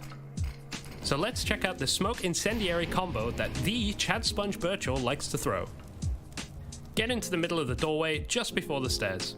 Aim to the vines at the extended leafy bit and throw your smoke. Then quickly position your crosshair at the tip of this leaf and walk forward and throw the incendiary instantly. These nades will surely make the T's mad and make them hopefully respect the util. If you want to change it up, you can also throw your incendiary at the same smoke lineup for a deep coverage of the elbow area. Good luck holding mid and make sure to throw your nades fast.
Hey everybody, I'm right now in the player area.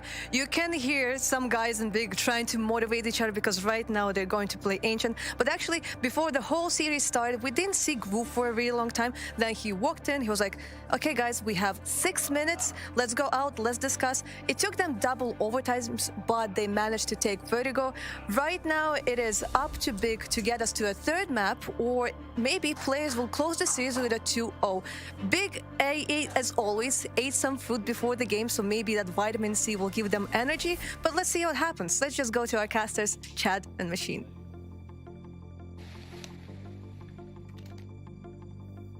I love me some Ancient. Thank you very much, Heku. We are getting ourselves into map 2. You and Heku not friends? Why? She didn't call you by your first name. What'd she call me? Machine. Oh. Well, I call her Heku. That's true. I don't just call her Heku first as name well. either. Yeah, You're not calling her Anna. Oh, damn. Anastasia. Ah, that's true. Okay, I kind of fell into that one, Yep. didn't I? You did. A foot in your mouth and a smoke in the red room. You see what I did there? I pulled us back in. Well, the 1xBet odds are going to pull us even deeper into players being the favourites in this one. And who would have thunk it as Shiro with his patented P250 splash? It was nice hearing from the boys on the desk, Assad framing it as well. They said we get the T start straight away. We had it, of course, on the first map, but now we get to see players who only managed to accrue 6 rounds up against the Movistar Riders starting on this T side. Sisson takes a gamble on that reposition. No info, Donut. And now info aplenty. They're coming in, and he is being warded off. Commitment to 8, not yet confirmed, and it's going to be a click exchange. Hobbit gone, but not forgotten. Searson hanging out in the temple. You can see the restraint on this Axile A Hall's lurk. Oh, it's fully rotated right now for Big. Searson continuing to biff. Yeah, and eventually it leads to a frag. Tabson's the one to pull the trigger eventually. Now, Nafany's poking and prodding Cave for a late rotate finish. It's a race. And I'd hazard a guess that it's Crimbo on Nafany to get this information. He's once again been set up for success with the dualies and... Pistols akimbo. Yeah, hey, Crimbo with pistols akimbo. And frags to come through for Nafany. Wow, great catch. Tizzy and low HP makes it at least even. Flash, bit too deep. Tabson's flank here. Yeah, this is it. This is what it's all going to come down to right now. Searson wants to keep their attention drawn. He can't afford to go down, and he does. Inter's quick adjustment, and now very awkward fights for Tabson. They'll know he's likely rampant. He's hit the first, which makes it very awkward here for Shiro. Tabson, you're not brave enough to go for a full 10 seconds to Shiro, 3K, and secures the pistol for the boys. It couldn't got any closer. One-on-one, both sides, fights all over, even trades. It is the closest a pistol gets. Yeah, beautiful stuff there from Nafany as well, right? Just to take back that cave space and then for him to collapse on out. This one here, it's a dicey move right there from Inters, but it's a good call to make. Searson can't possibly looking in both directions at once. And then the P250, yeah, the bullet perfect straight between the eyes. And now it's going to be 5 USPs and a HE towards middle quite quickly. Does Hobbit get? 2. Oh, they have really kept them humble, unless they were ready for Axile. We misallocated. It was Axile that was actually going to farm up and get himself a little bit of a confidence-boosting 3-piece. It's a good eco. That's actually a really good eco, to be fair. The fact you're getting 2 kills out of that is tidy, and the reinvestment's coming in for players, but the investments for Big coming out as well. Now, Searson in these rounds tends to operate with a scout instead of an AWP because can't afford it, but on Ancient, he's actually operating with an M4, so this is curious to see. And with this setup right now, Faven is going to be the A anchor, so he didn't have a lot of action over there on Vertigo, being the B anchor. Let's see how much action he gets being the A anchor on Ancient. Probably not a lot, I imagine. He has to do the jobs he's given. Just definitely much more of an inactive start part of the map. Well, they are coming to his direction right now with the bomb, and Searson is a bit of a sleeper, right? He's hiding behind the tall box, so it might be a pounce here with some mid-lurk from Inters. Yeah, and the role he has to play here, Faven has to act like CT solo A. He has to look like and react as if he was alone. Oh, looks like he was alone. He sold it. Guys, we're going in. Tizian draws attention. Searson should have a 3K. He could have a double at least. The mop and bucket, aisle 12. Oh, I don't like it. Now he's just baited away Tizian. I'm nervous. Awkward gets it. They're already through Temple. Crimbo may not check his corner. Oh, thank God. Searson has at least done his due diligence and forces them off the A site. Now, the bomb is lost. The CTs have control, and it's just a question of caging this CT push. Look at the angle Crimbo's opted for. It's less lethal, but it will be information safely. Shiro's already come through main once this round. He's going to try it a second time. Oh, very lethal. Never mind. Crimbo's handled business. Shiro decides he might go for another clutch. Now, he's already had one in the 1v1. Double kill to his name. Where's he going? Where you going, Shiro? Not sure what his plans are here. Where you going, mate? Is he hoping to arrive CT with 5 seconds to spare? Yeah, look, he's going to have to keep the W key held. He can't be doing too much of the shifty boy business here. He's only got shifty boying. Yeah, 17 seconds now, Shiro. Bro, and it's just he's doing the I'm making it look like I'm going for it, but really I'm saving. Everyone's favorite. Him and James, they have a special club for this one. Yeah, there is a unique club.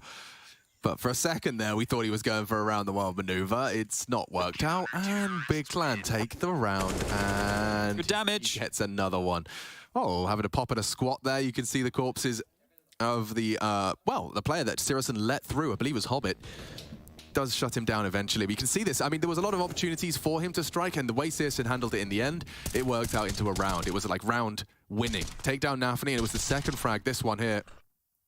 Necessary. Could have got really awkward for Crimbo. Yeah, silenced him for you. Not quite sure where those bullets are coming through, but a lot of damage done there, as we mentioned. So it's 2 MP9s and a Famous to meet the M4s that are, well, remaining for Big here. The other buy for players is pretty broken too. A Deagle, a couple of Galils. So neither team in the optimal situation here. But B lane control being quite heavily contested. You can see the smokes littering that right now. Top left-hand side of your screen on the radar, CT and T smokes. There's a cave smoke thrown, mid smokes as well. So now as it starts to subside, I just want to know who's going to be the Moppos for Big. I assume Tabson. Yeah, I mean, I just love watching Hobbit exploit the responsibilities of that CT and mid. He'll make them keep them guessing consistently. Now, this isn't the best round to talk about it, given that they are regrouping and just going for a late pop out of the B long. See, Crimbo on the jiggle, he has a smoke in his hand, right? So as soon as he takes any contact, he can drop this smoke and then play behind it. And if players execute without clearing this, oh, there you go, lucky they cleared it. They're coming through. Oh, he's so ahead of it. He is so ahead, and now in trouble. Nice catch. MP9 delivers. Tabson nade as well. Through the boards, two kills. The boards. Axel has at least leveled it up, but they don't have space. Sure, you've killed them.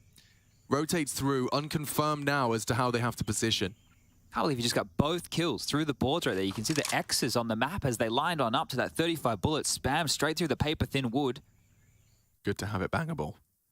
Thanks, Volvo. 28 as they return to B. They still have two smokes. They can smoke long and short here and just execute into the site, but they're opting to go contact through cave. So they can throw an easy one once you get into cave just here. Just pop it in, cover off short. But no, slow as you like. It is just Sirson now. Whole team, loud. Axel down. They have to disrupt the plant or keep the Hobbit bodyguard down, and they can't do either.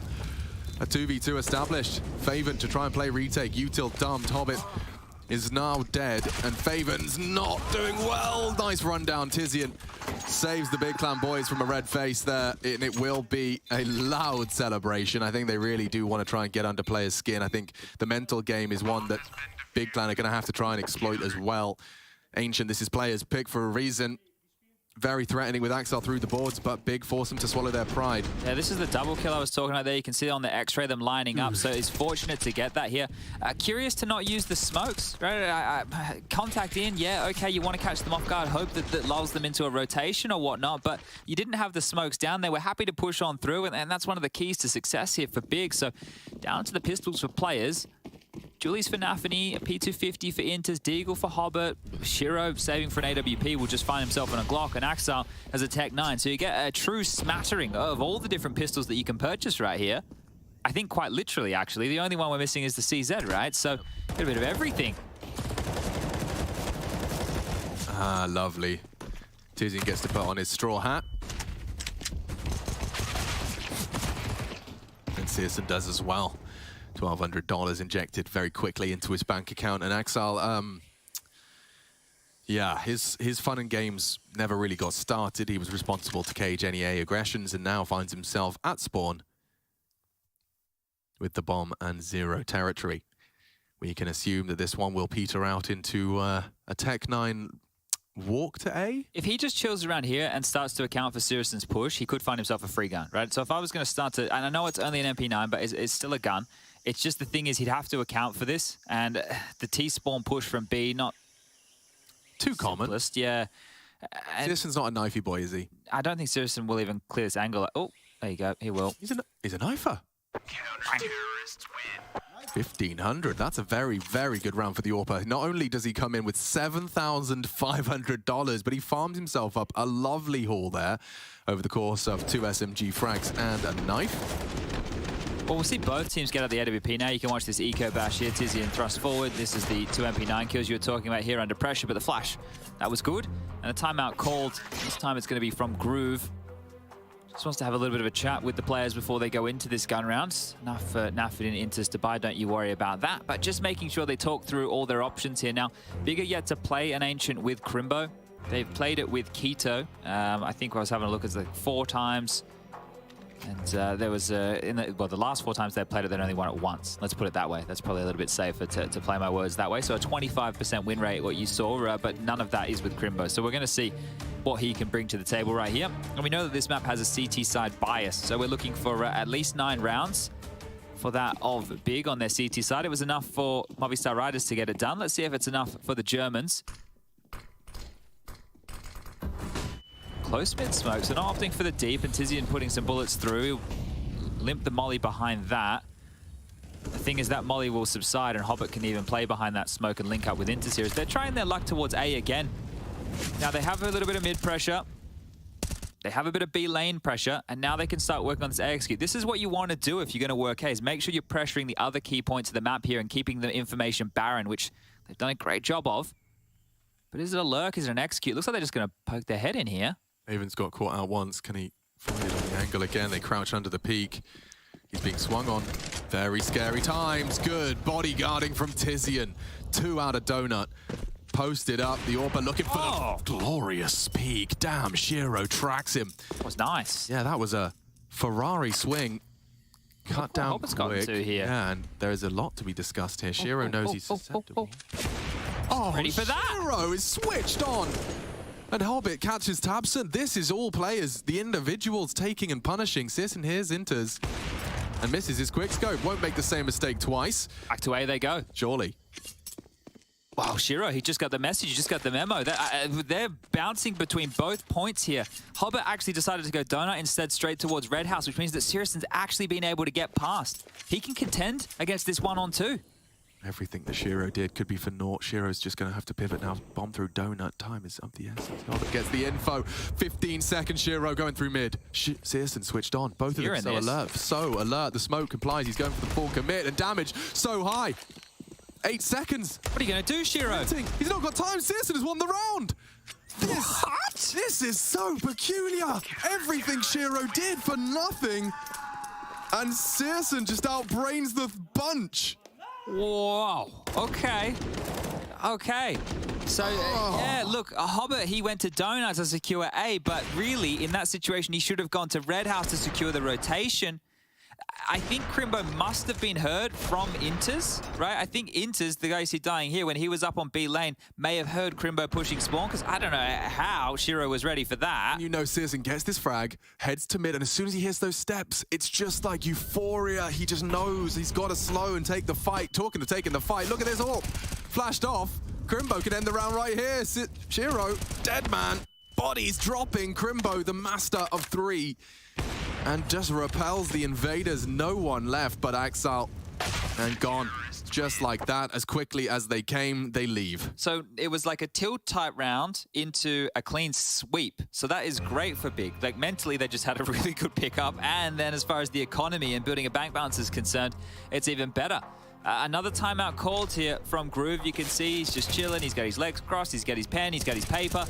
He's just going to try and run him through what the options are. Shiro, through virtue of saving, has a little bit less cash than everybody, so we'll see if he operates with a Galil or maybe a pistol, but they can buy. They can get the rifles out. They can get the util behind it here, and the double AWPs are equipped right now for Big.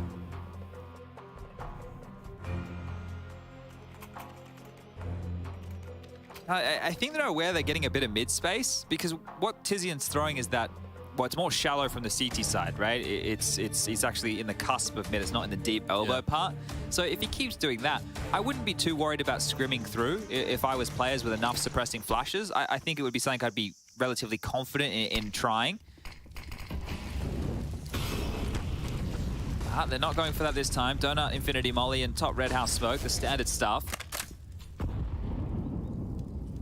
Tabson's feeling himself here. He just goes for the fight, and it leads to Nafany's demise. Another double in the feed for Big Clan. That was way too simple, wasn't it? Just 2 duels. He just got 2 complete fights there, and now it's Sirisson's turn. He doesn't miss these. Yeah, he's never going to miss those. He gets to jump for the info and peek on his own discretion. They're walking in. Just a bit shy of the flash, and now he is in trouble. He will be burnt out. Smoke to respond, and oh, Tizian's death does surely seal the deal. They know they've got him cooked.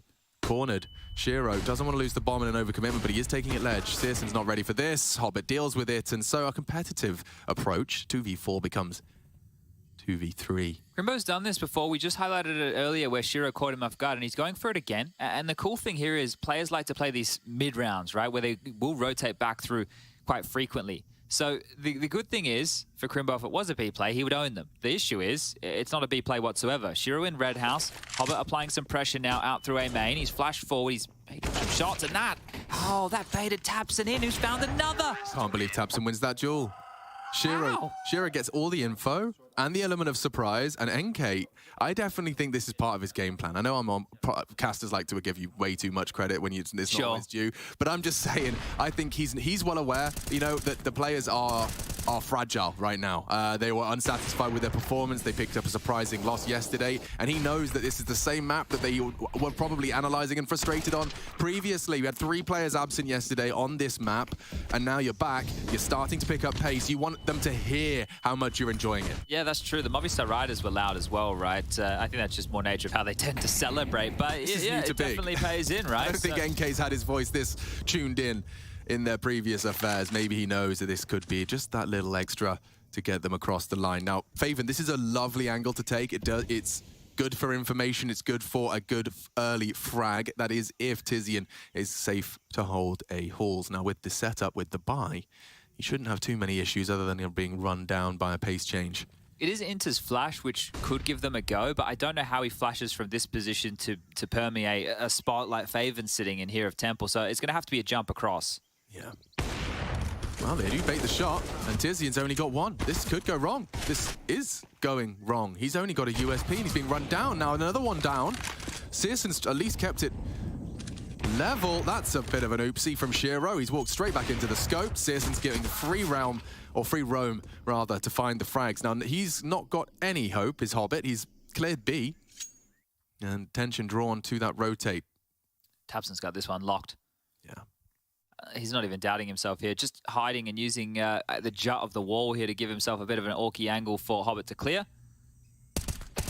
And there you have it. Nice shot there from Tabson, continuing to do some work. But Searson, I think, is the key right now. 12 kills for him, right? If this AWP continues to find a lot of impact here on Ancient, right? There's a lot of long corridors where it's good, right? Obviously, you can see him when he gets out towards middle, or you saw Faven AWPing in towards Donut. You can go aggressive A main with it. If you really want, you can start doing run boosts. You can start doing the run boost and get him over towards Ledge and Heaven, peeking down towards the B lane. You can play passive over towards B. So if he's feeling it and he's flowing with it, Alex, this is the 3rd timeout already from players. That's 3 timeouts in 9 rounds of play, and we're about to go into round number 10. Yeah, Ancient at the moment feeling a little bit like the start of Vertigo, but we know how that managed to boil on out. Admittedly, Big Clan gave them a way back in. A couple of unforced errors on their part. Gave players the confidence in the individuals online. Shiro definitely has showed up. We saw him close out that pistol and continue to be a threat with 11-6. His scoreline embodies that, but at the moment, absence from Nafany, absence from Hobbit. Need a few tricks here, right, to try and activate that of Nafany. We know that Hobbit can work out mid when he is given the room and the space to do so. I do think it's interesting. Yes, the Hobbit's lurky smoke that I've been such a sucker for because it does neutralize red room holds. Tizian's counter is so simple. He just negated it completely. Throws a smoke on top of it. Yeah. All right. Well, you can have that. I'll just have a better one. Yeah. There you go. Like, look what it does to Hobbit. He has to either go through and start clearing from scratch. And that means that the B players, during all of this while they're taking B lane, don't know if a player has jumped up Heaven and wants to take that fight, right? So messing their default up. Yeah, they're going to have to adjust this, and that's going to be up to Hobbit to vocalize. Now, I don't know if they already have. It looks like now they've completely left B lane, so they're aware of how susceptible they are to that type of a play. That's going to put all their eggs in this basket of mid. Now, they do have the number advantage here. It's a late mid take now, so cut out Molly, Red House smoke, but it's still double AWPs, right? So Faven or Searson can find one and then poke away quite quickly here. 49 seconds on the clock, so we've already whittled through more than half the time of this round. Yeah, and they've got nothing to celebrate but mid control. if they go A late, like Tizian's position, he should be good to stall out Axile, and then he's going to be in an awkward position to clear because as you enter A from Donut, you have to worry about A main, Temple, and CT. Yeah, really brutal. They really are light on time here. I feel like players... Clock has been another enemy, like the 6th man that's been besting them here. 20 seconds, lads. Faven's going to be on the way. It is only 2 players to defend, but Tizian can disrupt. He can just stay here. He doesn't even need to peek. Uh-oh. He's gone. And that should be a player's recovery. Yeah, they're already cowering for a save of the double orb. And well handled. There was a couple of ways that could have gone wrong. The opening pick, though, completely converted. Yeah, that's the M4 not besting the AK right there. You get the dink, but not the kill onto Axile. That could have been the frag, and everything would have changed in that one. So they will grab their third, and there's the adjustment, right? They just don't want to play B lane. They just don't want to play B lane at all. We're happy to go late through middle here. We know that if you use a lot of utility mid and B lane early, eventually when that subsides, you have to kind of sit on your haunches. This was a good opening here from Shiro onto tabseN. We saw him win an easy fight from there before, so going for that same trick hasn't paid off twice. And you can see how that could have spiraled, right? Dink, the who's there, and Orp misses his first shot. Suddenly it's a double and you're in main, stopping all of that funny business. It's the smallest margins. We will see, though, the round concludes. Third now on the board, and a necessary one for players if they want to post a competitive half here. It was a 7-round run from Big Clan. That's nice. That is very nice. It's given them a bit of a buffer as far as the cash is concerned too. So with the saves, they get another full buyout now. And next round with the loss bonus, there is only going to be sitting at 1900. They should be close enough to get something at least threatening. But the thing with Big is they tend to take the more conservative approach. So we will wait and see. It depends on the saves too. But a lot of responsibility given to Tizian here in mid. Like, he's had help a couple of times, right? But more often than not, it's just him. So he has been tasked with an awful lot here just to control this one area of the map. And sure, it allows them to bolster B. Sure, it allows Syrison to float around the map a little bit more so early. There's some teams you see who start 3 middle, and then you rotate 1 donut to A, you keep 2 aggressive mid, so... Oh.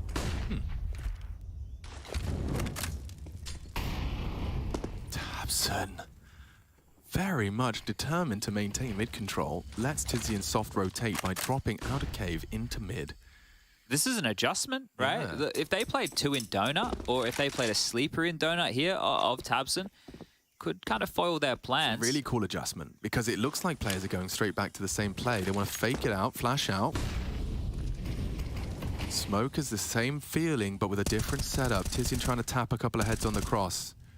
No traces with the silencer enables him to take those more ambitious attempts. Nafany's pathing is everything, and he is heading towards donut. I was going to say you could jump up Tetris over towards B, but it's the same play, almost. Yeah, it is, and tabseN might go off. Tizian actually wins out the duel in middle. They're not going to be ready for this now. Oh, they have completely not checked him. And the double. It's the freest double tabseN's collected. Bomb lost, likely the round, unless Inter's feeling like the hero. Posts his 4th frag, but walks into the scope of Faven. And with 18 seconds left, Bomb to be retrieved. Axile's hopes and dreams fading. He's locked in. Syrison's over towards T-spawn already at the totem, so this one's done. Yeah. Thing is, if he goes down after time, that is the worst case. 5, 4, 3, 2... Well, he'll survive, and he even gets a kill, so could have been catastrophic right there, but turns out okay, and can't get to the AWP quick enough. But an immediate response back. So that's 7 in a trot. There's a hiccup. There's a speed bump, but we're back in cruise control. And how much would you credit that to tabseN's mid-round adjustment? It was a great little adjustment, wasn't it? Yeah. So the fact that they did try to run almost exactly the same play again, Big, they're not going to fall for it twice. As double AWPs. Really part of Big's game plan here. They continue to run it. And I think one of the reasons that's been working for them Look at Syrison right now. is that Syrison was typically leaning towards B. Okay, Syrison, that's really ambitious. I think he's just been spotted, but that doesn't stop him pulling the trigger onto Axile. That's going to really annoy him. And he's allowed to get away. He's through. He's called his bluff. You won't be expecting this. They've just disrespected the smoke completely. Faven will be posted up to at least acknowledge it, but if they do just pick up the pace, Faven's got to do a lot here, and they've been really nice with their flight paths. They can boost as well.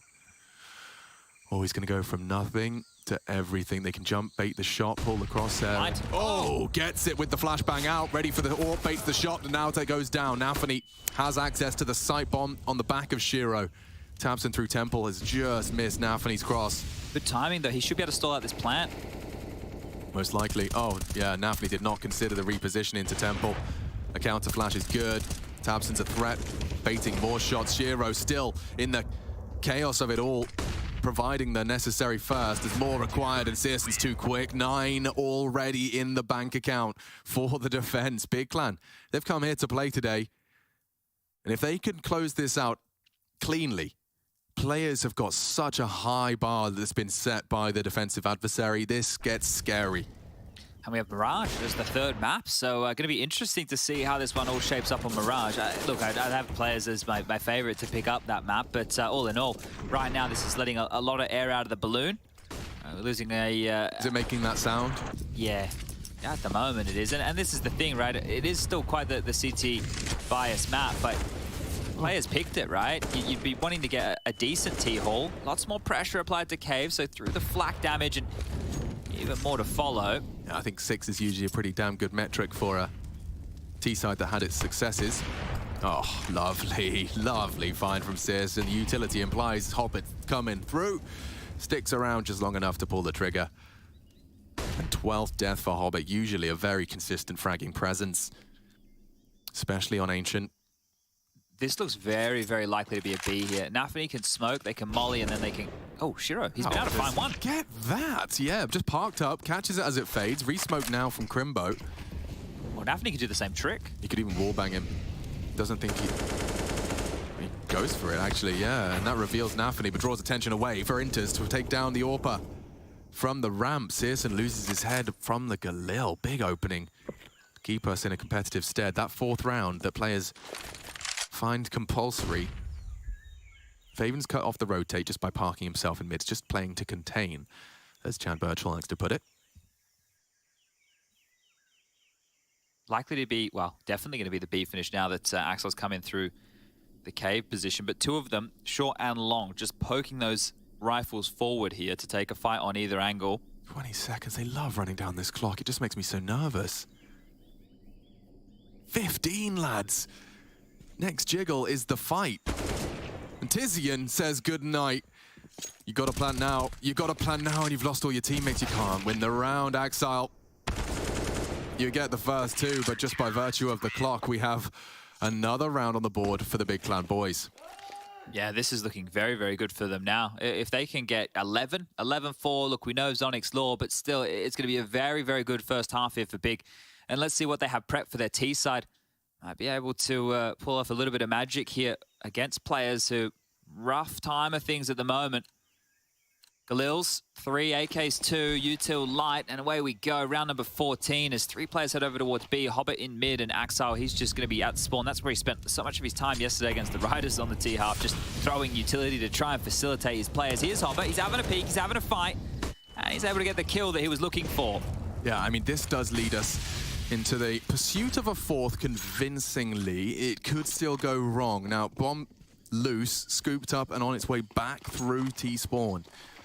They want to just use their numbers, Chad. It makes a lot of sense. The only thing they have to avoid here is not being noisy in A main. And if they do decide to go through Donut together, they should, like Faven's in a position, if they went through Donut, he could probably get 2, but then he should be traded.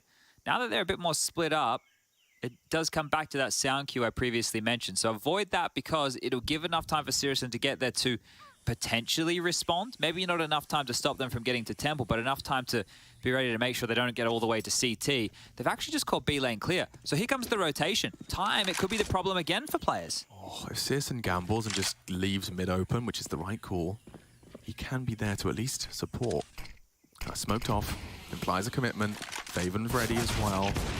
And Searson trying his best to delay, but already so low, so low. He will go down to the spray. Just 2 more to find here. Yeah, Faven's there. It's up to Tabson to be an absolute madman. Only the first found, 4 secure. And it was a team ace, every single member providing a nice frag from the players. Yeah, nice, good stuff right there. That was handled right, and you could see where it was going to go wrong, but they accounted for the, well, only place that Seriously can find with that AWP. He's had to take a risk as well because he doesn't want to allow them to fortify in the site. If he'd rotated through Temple, it would have been some angles that they were already close. Big box, maybe a couple of harder fights that he didn't want to have to take. But that one all comes down to the timing, and it felt like they had enough. But broken for the final round of play here. Pistols, MP9s, Could get fruity. Could get fruity, especially with nades like that. Shiro's aggression has been punished by a HE. And Re-smoking for an aggressive maneuver. Crimbo. He's progressing in. Is there a flashbang for them? This actually is a bit sketchy. Nafany's in the right position, baited by the toes, but still finds the opening. Doom falling through the smoke, and again, that double entry's been secured through aggression. Yeah, that's the difference maker, right? 2 openers, that should be the round done and dusted here. It is just these cobbled together pistols. It's very, very rough here to defend against these players who are hitting the brakes again, right? And it hasn't worked for them in a lot of the situations, but now this is where it's more desperate for Big. This is where they go, oh, well, we have to go for a play. We have to try and make a move. And as the seconds continue to sift through the hourglass, it's looking very likely like a 10-5. So it was a 9-6 yesterday, and then players still ended up losing. But I feel that this was going to be a little bit different on the CT side. It's not like it's been completely quiet from everybody who was no-shows yesterday. At least Axel's here to play, right? Hobbit hasn't dropped almost 30 this time round, but they've still been able to squeak through with... Oh. He is such a rascal. Deals with the problem. Searson gone, and it is just a question of time. Tabson, unless he's feeling invisible. He certainly is visible for Nafany, and issues resolved. What is your take on the skeleton knife? I like it. It's sexy, isn't it? Yeah. I think the vanilla one is probably the coolest. I wanted one, but I opened that butterfly lore, so I think I'll stick with that. That's a fair cop as well. And so is that. We'll call it a 10-5 half, as discussed. Big Clan 6 rounds away from forcing Mirage. We'll get to see if this series will go the distance. Group C, this is a big game for both teams. Pun absolutely not intended. Players versus Big continues in just a moment.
From the back roads to back streets, I see you foes trying to trap me, but I don't run like a track meet, even though I'm #1 like an athlete. And the way I maneuver around you and through you, I'm coming and I'm bound to pursue you. I'm everything that you knew of, plus more. What's in store is I'm about to get to you. Sleepless nights, better think this twice before you step to me and come and speak with strife. There's a lesson when you reach my life. It'll be chin-checking and I'll teach you right. Plenty tried, plenty failed. Too many times I've seen plenty bail. And there will be no surprise what I'm about to do when you are looking through my eyes. See many go, see many come. See that they won't bring it to me, son. Try me if you want, but won't be any fun. I'll take the challenge.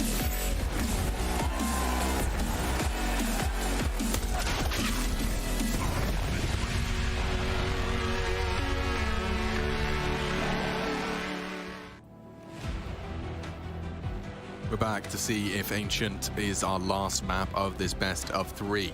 Players, after a double overtime affair, just pulled Vertigo across the line, and that was Big Plan's pick. But, this is a big but, I cannot lie.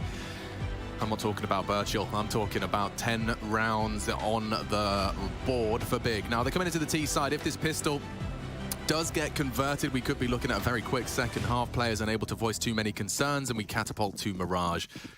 Or we go the distance. One less round than they managed to accrue in the first half up against Movistar Riders. Maybe players can do something different here on the CT side. A lot of the frag discrepancies of yesterday don't seem to be here in the same way. Yet. Yet. Yeah, this is where things really turned into the Shiro and Hobbit show, right? The two of them just putting on a blistering individual performance. But here's the B exact. Anthony at range. Yeah, draws the crosshair. Good jump. Faven willing to take that first contact. He's trying to bait them into inters, but oh, that's why they put the P250 on Crimbo. He's getting a lot of extra pistol fun. Inters has made it interesting. Bomb now down already and ticking. Smoke from Inters here. Cave side. Tizian responsible for lane. This is going to be a Hobbit dance with Tizzy. Is Inters going to smoke? Oh. Hobbit needs to chill. He needs to let these rest of his teammates activate here, Alex. Yeah, he does. And that's coming in now. Axal, Shiro, Inters, all from short and long. They smoke off the ramp. Crimbo unable to contribute. Oh, Axal can't find the head. His teammates do. 2-on-2. There is a kit on Inters. They may not be ready for this. They have to push. If this click hits Tizian, it's done. Knocked off the bomb. Shiro, they're running out of ammo. It's a knife fight, and it's over. Big take the T pistol by virtue of a quick plan. Okay, well, that's changing pistols or swapping or trading pistols in this very map right here. But yeah, that one was extremely awkward there towards the tail moments. That top ramp smoke, sure, but there was 3 players who they had to deal with from Cave, and they just couldn't get enough done there on the way back in. Players, they're going to go for a force buy. I see a UMP in the mix. I see Shiro dropping across an M4 to Nafany. So this is extremely desperate right now. You were talking about us getting catapulted to a 3rd map if things were picked up by Big early. Well, this one will really send us there. Quick, smart. Faven's really quick. I love that. Just going to condition the CTs that they have to acknowledge and punish that gap in the donut cross, because he's just going to walk through. Nutmeg, perhaps. Crimbo lining up for a donut smoke, so... It's just Axel here right now. Hobbit's leaning B. The other 3 of them are in B. So I guess they're just gambling. Yeah, this is going to have to be all on to a very smoked off Axel in Temple. He can't do anything here. Ugh. He cannot do anything at all. Has to wait out this smoke. They're rotating in. Could still go wrong. Could still go awry. And nice. Problem solved. Axel late. Aggressive. You got to try something. The hop off the step 1-2 right there. They'll try and retain this M4, and they should probably get the good graces of Big to be able to do so here. Is there anything for Shiro to like be excited about saving? I don't think he can scoop anything up, right? Because most of it is over towards that A site, so it's not going to get blown his direction. I think for him, it's just about applying a buffer for Nafany to hold on to this M4, because next round will just be this Deagle, the M4, the smoke, and the head armor. And that's not going to go very far unless they can set Nafany up for success. You can see right there, Jay, the gun watcher, has found the Galil. Bit like a bird watcher. Yeah. Do you remember the other day when there was a nade that blew off the AWP at the same time? I was speaking to Jerry about finding it, and apparently it was just the most ridiculous of like combinations of consequences. The nade blowing as he died off the map. It's rare that we can't find those missing rifles, but it does happen in our beautifully unique game.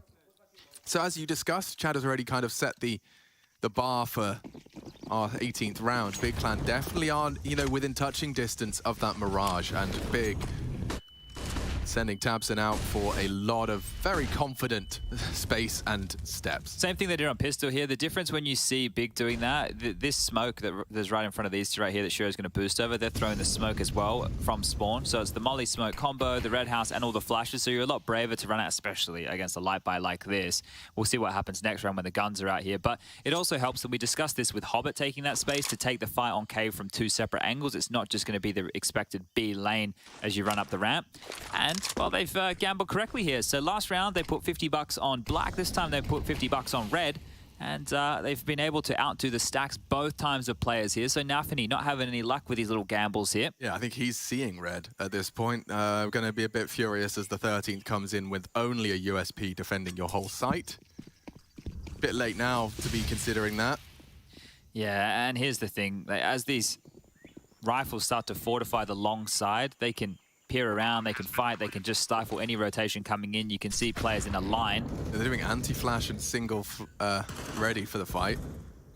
There is no flashes to be concerned about. And we are already witnessing a very, very broken players. Yeah, just getting repelled upon the first contact. The thing is, I think that Big have also identified they just want a couple of exits here or to see if they overstep the mark. So they've all just started to actually backpedal. Tabson dealing with T-Spawn now as well. So they're aware of what the play was. And as Tabson takes back this space, he's going, all right, guys, just come to me. We can save. Because we all have rifles, right? We don't need to give these away. We don't need to push anywhere on our own. Just come on back to the big man.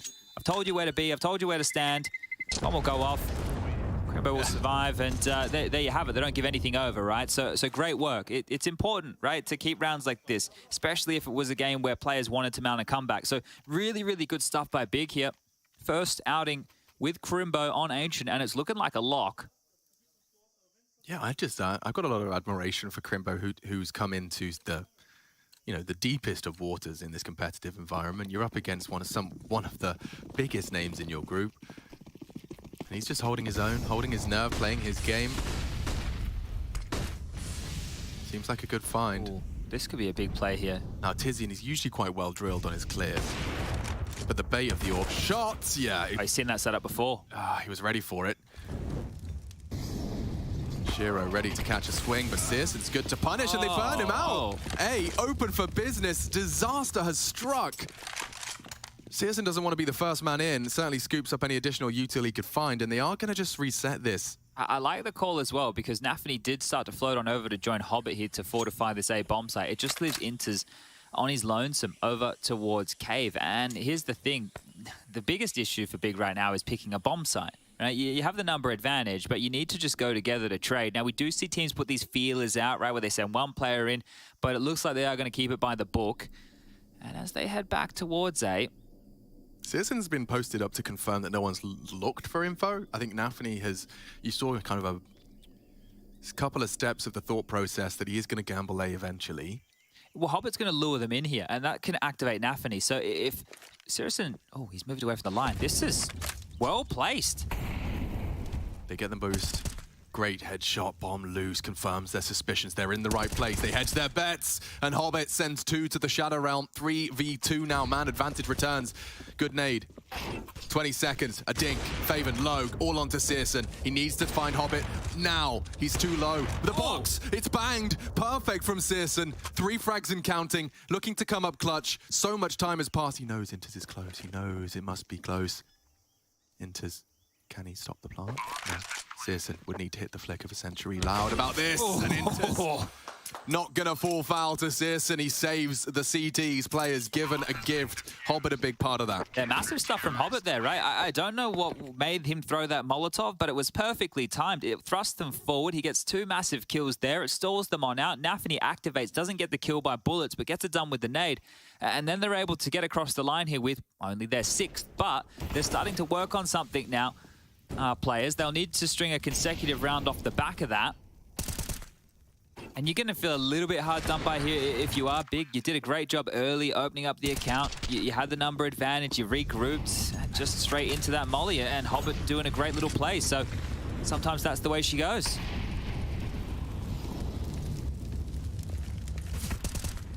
Ooh, lots of good damage chipping away as Inters as he's starting to heat up. Oh, flubbed that one there as well. Tried to get the molly off. That hasn't bounced in towards the lip of Cave, so Inters can hang around. 2 players working through mid of Crimbo and Tizian. And this boost. Do they flash Shiro off the line, or does he just peek? There's the flash, but where's the peek? Shiro, good restraint over the smoke. Eliminates the Steorping threat. Now, we have already seen that when rounds slow down, players tend to be able to keep their finger on the pulse. Very nice slow dismount from Tizian. Doesn't make a step, and Hobbit will be none the wiser. 2 advancing on his position, crouching in, and Hobbit good for it. Gets the information safely. Crimbo doesn't have any element of surprise, but he has the precision required. 45, they regroup. Oh, yeah. Axel does sweep back through to nullify the threat. Oh, they're going into a lockdown here, aren't they? You're cooked. Shiro good. Big clan only really looking to get a plant out of this, and Axel's not going to allow that. Oh, clear and perfect play, just in the off angle. Recovery imminent here for players. It would take a couple more of those tests from Big. Yeah, and this is the perfect map to be able to just go on a massive CT-sided spree for players. So if you were concerned when you were watching, you got to remember what map we are playing just here. Big did great in terms of getting the pistol, converting the forces, but this is where it gets very, very difficult. This is where the gun rounds, we're going to need to see something outside of the box. They need to take advantage of the tendencies of players. It might need a big individual just to pop off and get them 2 openings here, because they got stalled out on Vertigo as well. Now it is going to just be 5 pistolas, 3 Glocks, a P250 and a Deagle walk over into Axel's domain. And we saw him earlier get a full eco bash. Let's see if he can do it again. Alex Richardson for more.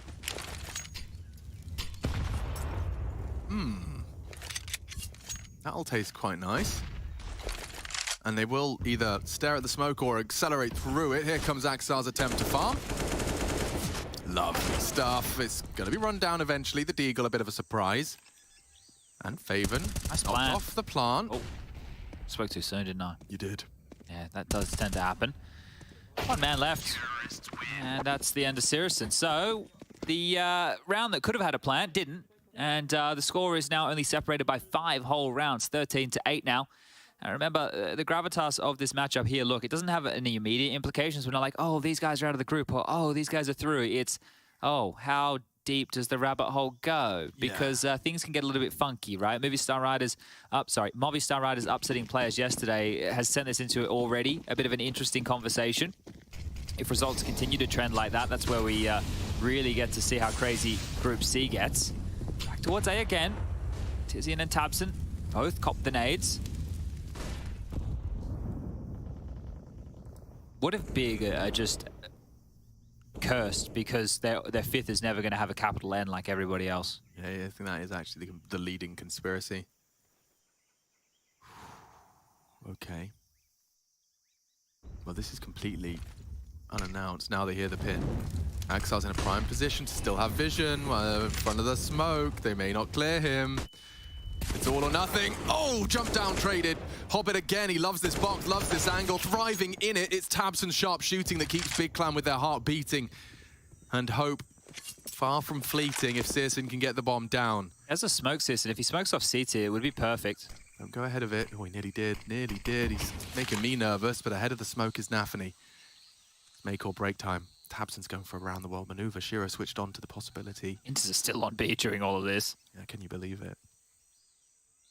But I mean, oh, they needed that. Perfect combination. Nafany goes down. A right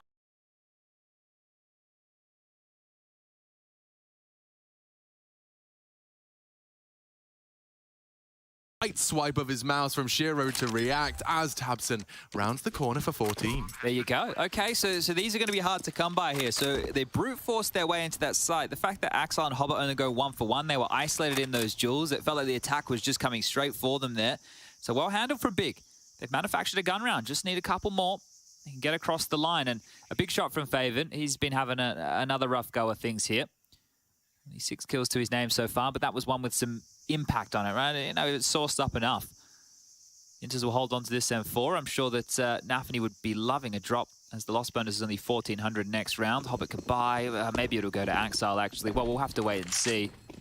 I think that was, for Big Clan, that's huge. I'm not saying this is going to be over quickly, but after losing the string of rounds they did concede, 3 on the trot, they wanted to prove to themselves that they weren't going to be having that long run in the same way they did on the CT Hall. This 3v3 solving for them is going to be a very good vibration.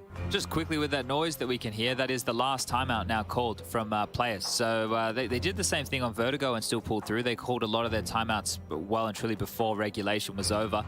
I think here Inters could even drop 2 M4s. He had over 6k, so he could have dropped 2 M4s right there, but looks like it is just going to be the one. Hobbit to buy himself, and there should be a gun available there for Axel. So they do piece this one together completely. As we are now inside the washing machine. Good few red lambs in play. A lot of people bringing it back. I saw a nice one yesterday as well from John G. Keeping it retro, keeping it old school. Tabson He's got a good spawn for the A side of the map, and you can see Tizian responsible for all that util dumping. He's going to keep Hobbit guessing. I say that, it looked like a flash implied he was going through it, but no, just a containment spray. No one taking the early pace. Another A play here, and it's Tabson to seek out this. Now, Axel, he's behind you, mate. Tabson, will you check it? No, no one's checking it? Oh, this is making me nervous. The thing is, they can just walk in. Axel will have no idea. Oh, he's going to check. And he's just seen 2 of them with their backs turned. The freest double kill we have seen in Group C.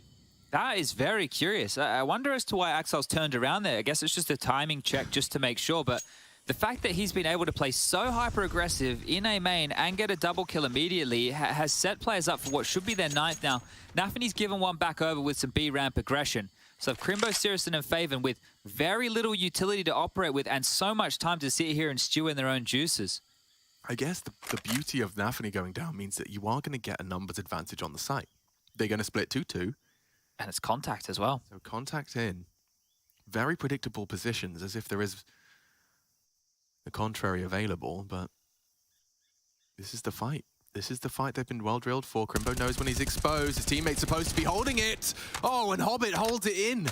Inters converts, and now Sirson 1v4. 20 seconds, he's been given the green light to save. A good spot there from Hobbit, right? He was playing between 2 angles, right? He wasn't hard over towards the left-hand side. He wasn't hard on the right-hand angle, was just kind of crouched playing between both angles there. So you talk about Crimbo knowing what is he exposed to him. She's like, well, I shouldn't be exposed to that. Hold up, Hobbit. You're making something out of nothing there, and so Sirison as they try and chase. There's one. Axel's coming. He's coming. He's coming. Oh, dear. We'll hold on to the AWP, so massive to keep that one in his hands. Yeah, you need to keep Sirson on his signature weapon. The big Kreen is very much the weapon of his choosing. This was such a crazy way to have players get back in. You know, after Big just posted their T round, and it was an intense 3v3, couple of timings. That one just, real hits a flat note, and this one will too. I mean, they're always going to be threatening. The individuals could click on some heads very nicely with their P250s and their Desert Eagles, but it does kind of hinge on Sirson going hunting. If he goes for a cave fight, Inters maybe, yeah, okay, Molotov him out. Extinguish to keep Sirson alive. Didn't get the full extinguish, so he doesn't even get to continue his hunting. But when you know that there's an AWP available, right, this should definitely change the way that you play on the CT side. So you shouldn't be like sweeping into any areas like deep behind the cube, right, knowing that the AWP might be posted up on the box. Or if you're going to play in cave, maybe don't do the jiggle, right? Just little things that the AWP can definitely punish. You have to make sure you account for them. Like the boosting cave. We're not going to see it, but you can see Inters and Nafany is posted up for that. Shiro versus Sirson. That's a nice tight line. Mission accomplished. Or one across here. Play hot potato with the AWP. Oh, did he just... He has thread the needle. Crimbo checked, and there goes the threat. That was very threatening for a moment. The information implies that they could maybe try and fake B, get a plant out on A. Tizian's alone with a Glock. I guess, yeah, that's a good point, because if the AWP is shown now over towards this B side and they're able to get a kill, then it is going to draw quite the hefty rotation. And actually, they haven't even shown anything, and Axel and Shiro are now clearing mid. So Tizian has an open runway right now to plant. Yeah, and Tabson showing the AWP should be enough. Lovely from Tabson. He will go down to the second player long. Inters didn't actually go down. There's the plant. It's going down right about now. He's ready for the push. Oh, I thought the quick scope could have come through, but at least the bomb plant has been achieved. Big, getting a lot out of this, considering how it started. If he had anything other than a Glock, I'd favor him. Oh, there's a Deagle here if he can find it. It's just there on the ground. Oh, it's only a USP. They even they hoovered it all up. He'll just save the M4, or maybe he can grab the AWP. If he'd planted for himself spawn, actually, yeah, he could have gone for something a little bit more aggressive.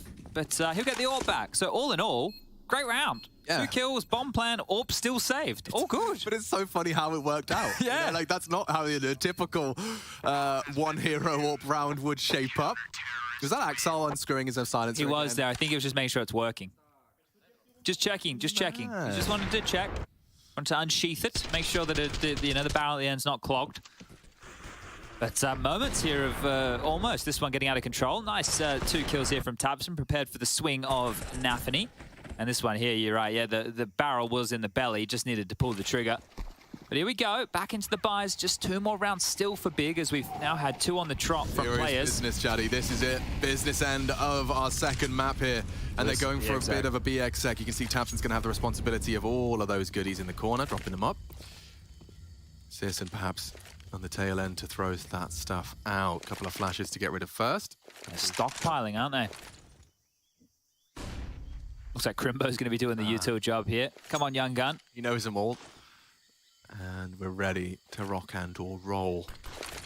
Counter flash. Will they peek off it? Yes, they will. tabseN absolutely fine on the vision front. Inters. No, they line up. It was nearly the triple. What a spray out of Inters. And a great shot out of Shiro. He's holding his nerve and he's holding his sight. Barrel betrays him. They know he's still there. There's so much time. The rotate's on its way. What's Crimbo doing? He's got the bomb. He's advancing into the fray for Hobbit. Baits it. Can't overcommit with that. Gets a nice deep smoke off and he wants to draw the fire. searson is down. Shiro sticking around. Well handled. Really nice management of that defense, and I do think that Nafany's Hirosh is indicative of how much at stake for players here. Yeah, getting this done as a 2-0 after being pushed all the way, that's going to be huge for them. If this goes to a third, that's where things we continue to have the conversation about being rough over there. Now, this was great from Inters, just playing everybody's favorite little cubby. Gets himself 2. Actually, that could have been a real problem, right? Because if he goes down with only 1 there, Shiro, what's he up to now? 26 kills, having a great game. Axel 2. And Hobbit will finish things off. And out mid we go, quick with pistols here. Favor's already in towards Donut. Yeah, that is a nice pace change. He's not going to get flashed. He is going to be forced off. But Shiro, an uncharacteristic miss, leaves time and space for the quickest of the rounds. We've seen it's only searson and his Deagle up against the whole team. And he goes down, fighting. 12 now to 14. And we are at the real pointy end. You can see just how many rounds it's been. Do you take a timeout if you're NK? Well, there it is. It is. There it is. I was going to say, because, yeah, you've allowed the boys to play for some time. They've had this lead for some time. Now it's probably an opportunity to either just breathe and relax. Guys, we still only need 2 more. Or here's a suggestion, right? And it looks like it's a little bit of both. The coach is doing all the talking here, trying to give them an idea to get this one across the line. The old Big Clan had issues with closing. This is not the old Big Clan by any stretch. In fact, with Crimbo joining the roster, now tabseN and Crimbo have a somewhat of a kind of a first and second in command type of vibe. You throw NK into the mix, you've got a lot of voices to try and resolve any of your mid-series dysfunction. I'm intrigued by Axel's choice of an AUG. I wonder if that suggests he's going to go for something a bit different in his A defense. Yeah, it could be more retakey. Definitely a possibility here. I don't like the fact that I'm feeling like, hey, turn to searson for an opener, but it does feel that way a little bit. Tizian's actually ahead of this early util quite swiftly, mind you. He's definitely going to be paranoid about that post-up, but this is where Axel's gets the freest of frags. He's mixing it up nicely. It's under purchase still, I think. Yeah, definitely. For fights like that, you just don't get a chance. Tizian didn't even get to fire a bullet, didn't even touch the mouse one. And now, there could be more. Crimbo. The fact he's showing presence in A is actually really good for the Big Clan project, and I say that as they actually all look to head back to join him. The thing is, they've got max loss bonus here, right? But unless they can guarantee themselves a plant, they really should, I'm going to say it, probably just save. Well, because, right, like... Yep. Yeah, makes sense. They're going to go for something here, but it's like next round, unless you save the AWP, you're not getting it. Well, look at this push. Oh, he's given them a lovely shining. You'll take that. Light at the end of a very dark tunnel. You'll take that. That forces them into now essentially a 4v2 on either site, should they commit together. There's so many gaps here right now, A main and Red House. Yeah, Inters is considering it, Shiro is too. Hobbit can arrive from Donut as well. Crimbo's been given a lot of freedom here. It is going to be held. Goes for a really nice long-range headshot spray. Shiro quick to swivel. There's one more. tabseN's unaccounted for. You're right. Hobbit's going to be focused on the site. Shiro, too, is actually pushing into it. And it's Hobbit that's good for the double. I know where tabseN is. He took a fight with Nafany. Oh, and he's caught the nade and through the flames. It's all done. 13 secured, and they lose everything for it, Chad. Time to count the pennies. Whip out the abacus, because I think as Nafany screams, they know they're in touching distance of taking control of this game.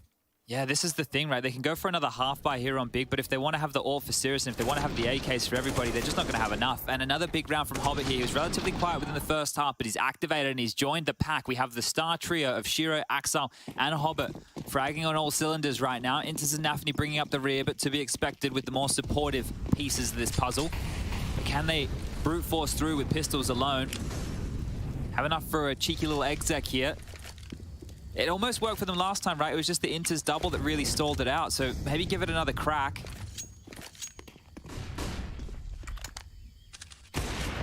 Oh, yeah, Shiro misses his first opportunity, and there will be more. Right down the gullet. Great nade.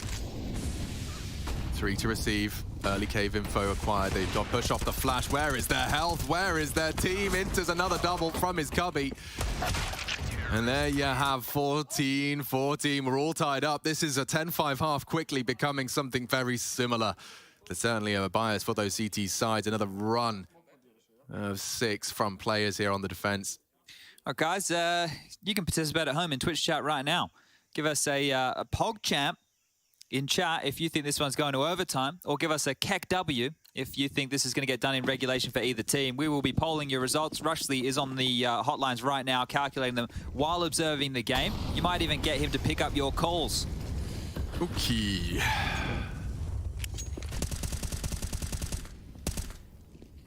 Different setup. Big definitely looking for something new, some new flavor to this T side, because right now they're giving a lot of information away. Exile here to play today, home in A, and now Shiro in every shot he takes. Big Clan dilapidated, completely lost.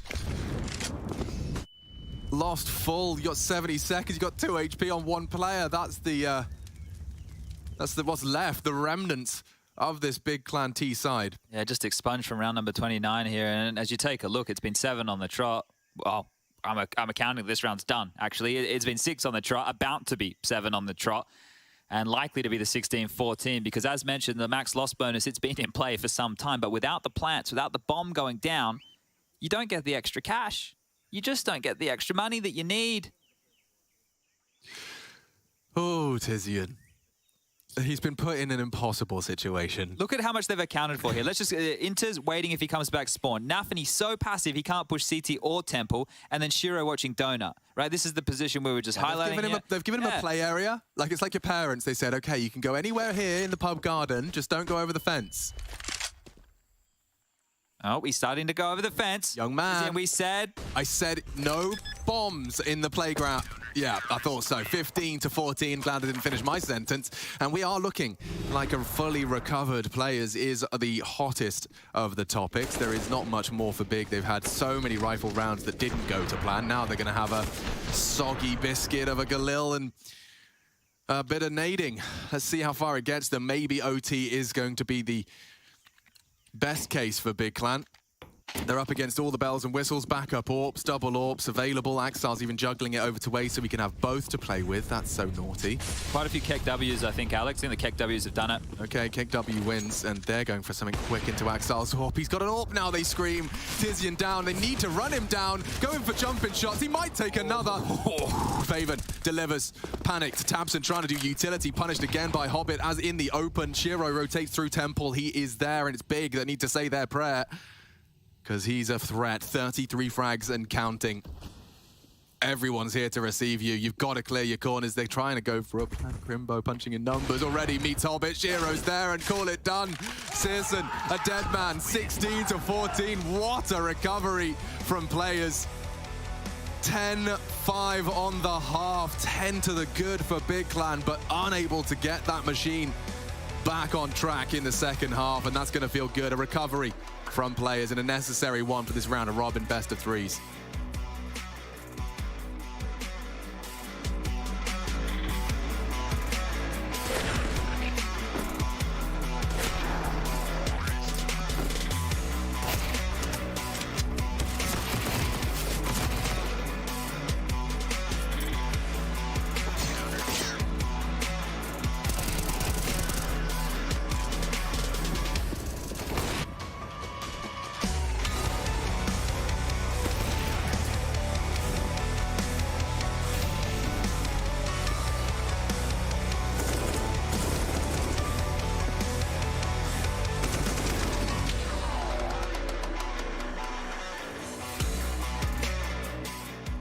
In this group, we're looking forward to play against Liquid and BIG. Just my opinion, Liquid has a lot of potential, a lot of experience to play on high level, and BIG, they did some shuffles and they're full Germany roster, and if you're speaking and communicating in your own language, it's more easier than in international language like English. So I think they're gonna improve a lot. And it's hard to play against them always because they're tactically good. They have Thompson as an in-game leader. It's always dangerous. And they're playing home. I mean, they have more spirit. It's always working like that. When the team playing in their home, they have some extra power maybe inside of heart, inside of spirit. So it's going to be an interesting one.